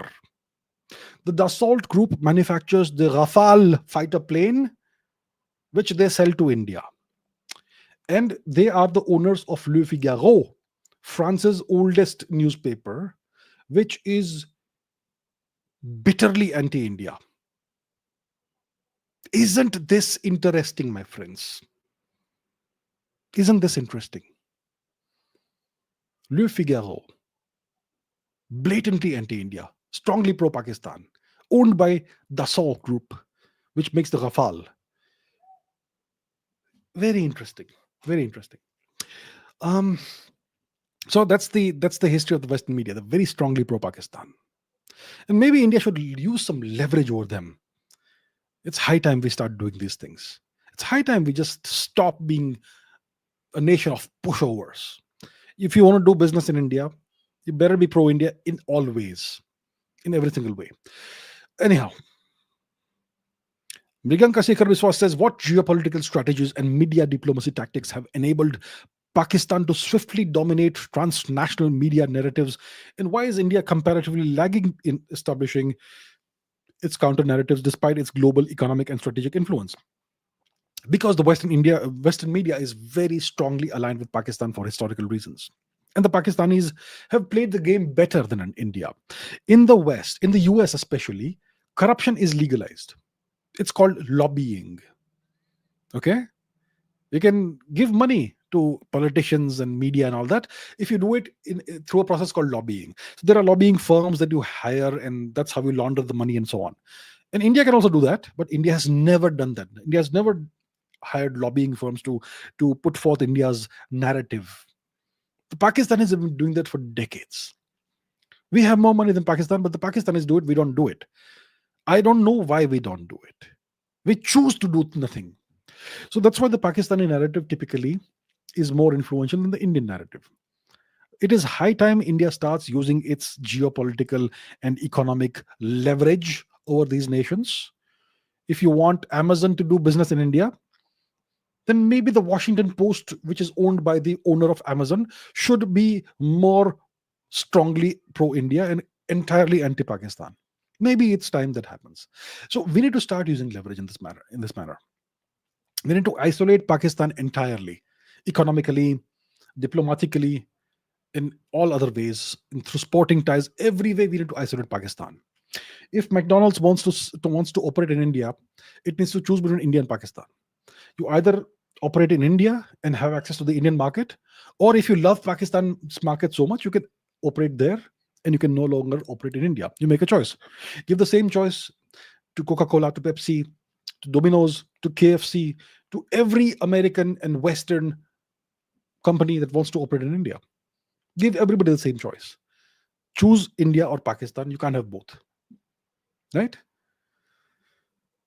Tell every cricket playing country to make a choice. If you want to play against Pakistan, if you want your players to play the Pakistan Premier League or whatever it's called, please feel free to do that. But you can't do that you can't play with India again, and so on. It's so easy to completely isolate Pakistan, the terrorist nation, if we want to.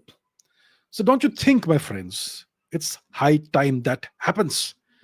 Please pressurize the Indian government to do the right thing. Maybe they're not aware of it. Maybe there's a lot of things that they have in their minds. So maybe we should put this in front of them and tell them that we have this option and we should use this option. Okay. Chirag Awasthi says, with the use of AI-enabled drone swarms, Israeli Harop loitering munitions, and real-time coordination with air defense systems like the S-400, is India now entering a phase of integrated network-centric warfare? Well, what structural, doctrinal, and logistical transformations must India undertake to institutionalize such a capability across the broader armed forces beyond episodic operations like Sindoor? The, you know, yeah, you can see that there is more network centricness in India's warfare now.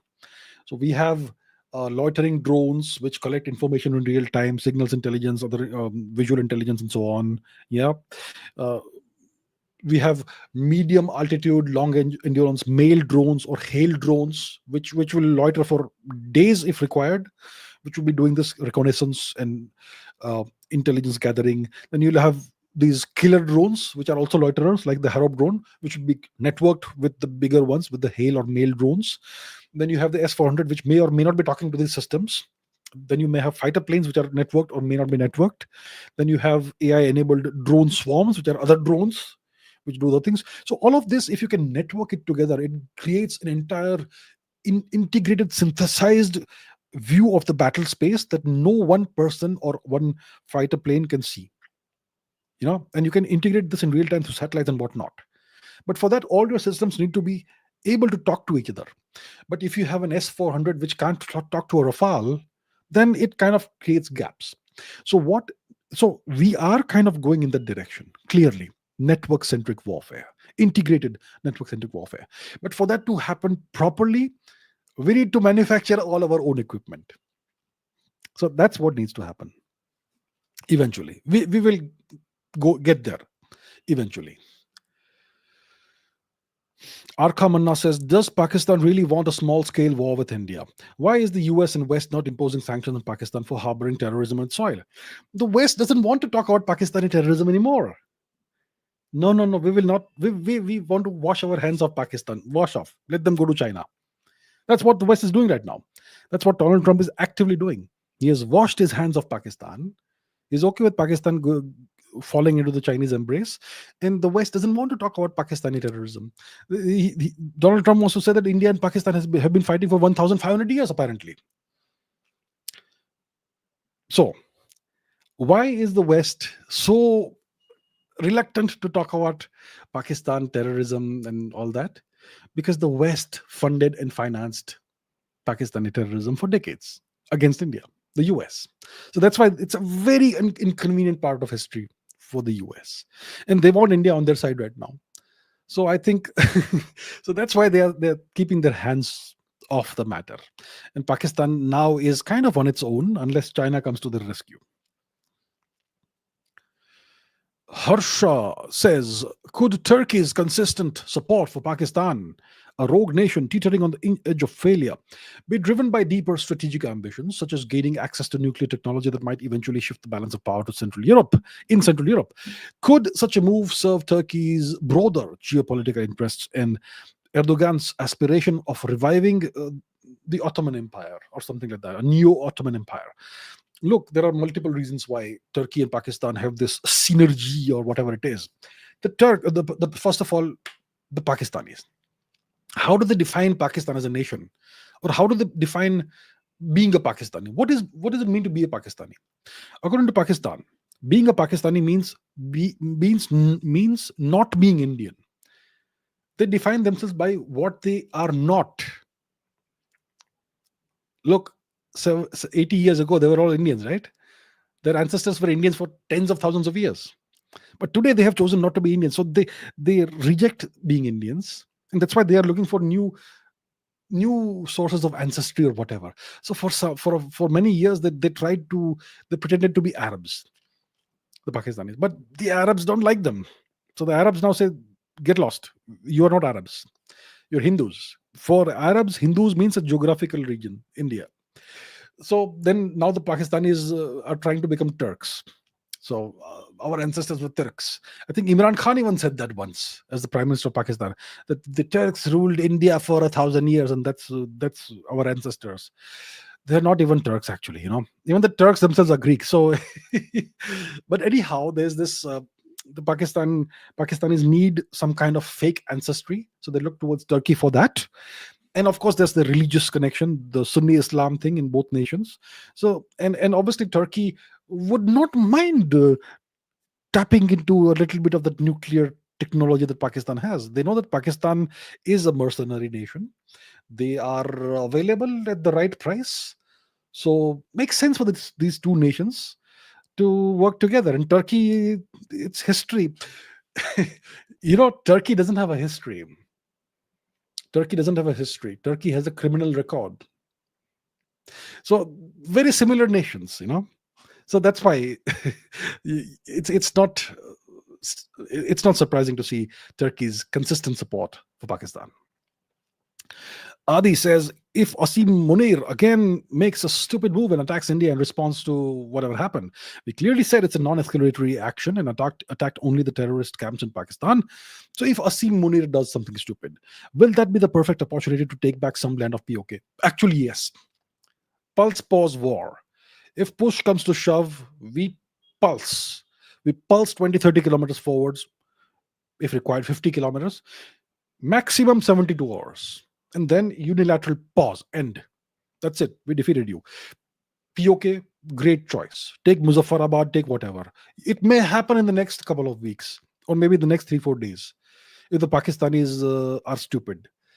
So some part of PoK may come back to India very, very rapidly. Be prepared for that. It may happen.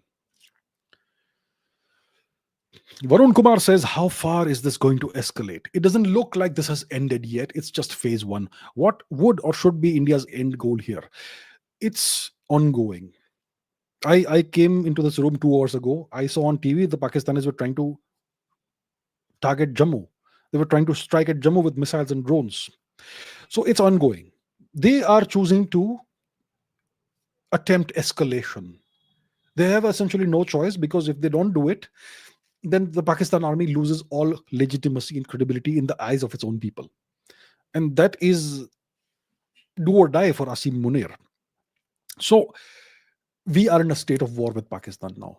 It may not be a war that's been declared by the two nations, but we are at war with Pakistan. And this may last 2 days, it may last 2 weeks. The longer it lasts, the more dangerous it gets for Pakistan. And the closer Pakistan gets to disintegrating. Just 2 weeks, Pakistan can disintegrate if it continues like this. And India's end goal should be to impose a comprehensive military and political defeat on Pakistan and ensure that Pakistan terrorism never raises its snake head again. That's the end goal. Adarsh Narayan Raut says, as an ordinary citizen of Bharat, what's our duty now in this situation that we are at war with Pakistan? How can we help or contribute to our country in this situation? Number one, don't panic. Number two, you must support your nation unconditionally. That's all. Nothing else is required of ordinary citizens. Absolutely nothing else. You don't have to contribute money to the nation. You are paying taxes. That's enough. The government has more than enough money. There is no shortage of anything in India. The armed forces have enough people. They have everything they need. The only thing you need to do as citizens is to give your unconditional support to the country. That's it. No questions asked. You always support your country, no matter what happens. And don't amplify rumors on social media, and don't indulge in any kind of negativity. Unconditional support to your country. That's all that's required. All right, I'm out of questions. Let me take questions from the live chat for about 5 minutes. Okay, do we have questions? Pawan says Pakistan has lost more than 3 fighter planes, and India has now launched 100 missiles on Pakistan now. Is this happening in real time? I am not watching TV right now, so I have no idea. Is this happening right now? I don't know. Let's see. I'll reassess once this live stream is over. But okay, it's pretty likely that this has happened. Any possibility of World War III, says Ari. No possibility of World War III, unless China wants to get involved. Even in that case, it would not be World War III. Shashwat Saha says, is it better to de-escalate now, or is it better to flatten Pakistan now? As they've started to fight back now, had we not given a proper disproportionate response. If they're trying to fight back now, we can fight back twice as hard. Our response should be proportional. slightly harder than the Pakistani response. And the objective is to tell them that if you continue this, you're going to end up in a very bad state. De escalate? No, we will not de escalate. We have had enough of being the de escalator. We have had enough of de escalating. We've done decades of that. It is time that the Pakistanis de escalate, and we will make them de escalate by speaking to them in the only language they understand. Okay, what next? Vedant says World War III has been initiated, apparently. Okay, I'm not aware of what's happened in the past 2 hours. I'll go and check once I'm done with this. Um, Rajar Shigon says, if so, will the Pakistanis use the F-16 for attacks and cross into Indian airspace? And how will the US react? The US apparently has kill switches which they can use to ensure the Pakistanis don't use the F-16 against India. The reason the Pakistanis have the F-16 is because the Americans told them that we are selling it to you so that you can fight terrorism. But obviously everyone, the whole universe, including extraterrestrials, they know that this is a lie. The only reason the Pakistanis have the F-16 is to use against India. So look, if the Pakistanis use the F-16, we need to destroy them all. That's the simplest thing I can say. And we have the capability to do that. If they use it, we destroy it. End of story. And if they use it, we destroy the air bases too. Try it. Come on. Somidip says war is live. All right. I said 2 hours ago, we are in a state of war. K4, whatever says, what will happen on the Bangladesh and Sri Lanka border? Nothing. Nothing. It's all right. Nothing will happen there. Okay, they have attacked the Jammu airport just now, right after the night after Sindoor 2.0. Okay, so this is real-time news that you all are giving me, and I appreciate that. So once this is done, I'm gonna take a look at what's happening. Pakistani J-17 was shot down near Jaisalmer. The pilot was captured alive. All right. Indian Army is in Pakistan. All right, it looks like we have a lot of breaking news happening. So I think I'll end the live stream right now. Subrat says, watched India utilize more than 50 drones of Pakistan in Udhampur. I am surprised they were able to reach Udhampur. What's my take on this? I don't know what to say. I'll have to see what happened. And we'll see. Okay, so Mr. 88 says, will we have the regular Saturday night Ask Abhijit session? Yes. We're going to have that. So we will continue this conversation on Saturday. Let me end today's live stream over here. Thank you so much for your questions, viewership, and everything. And let's do this. Let's continue this on Saturday. Until then, take care. And thank you very, very much for questions. Stay safe and keep supporting your nation unconditionally. Thank you. Jai Hind. I'll see you soon.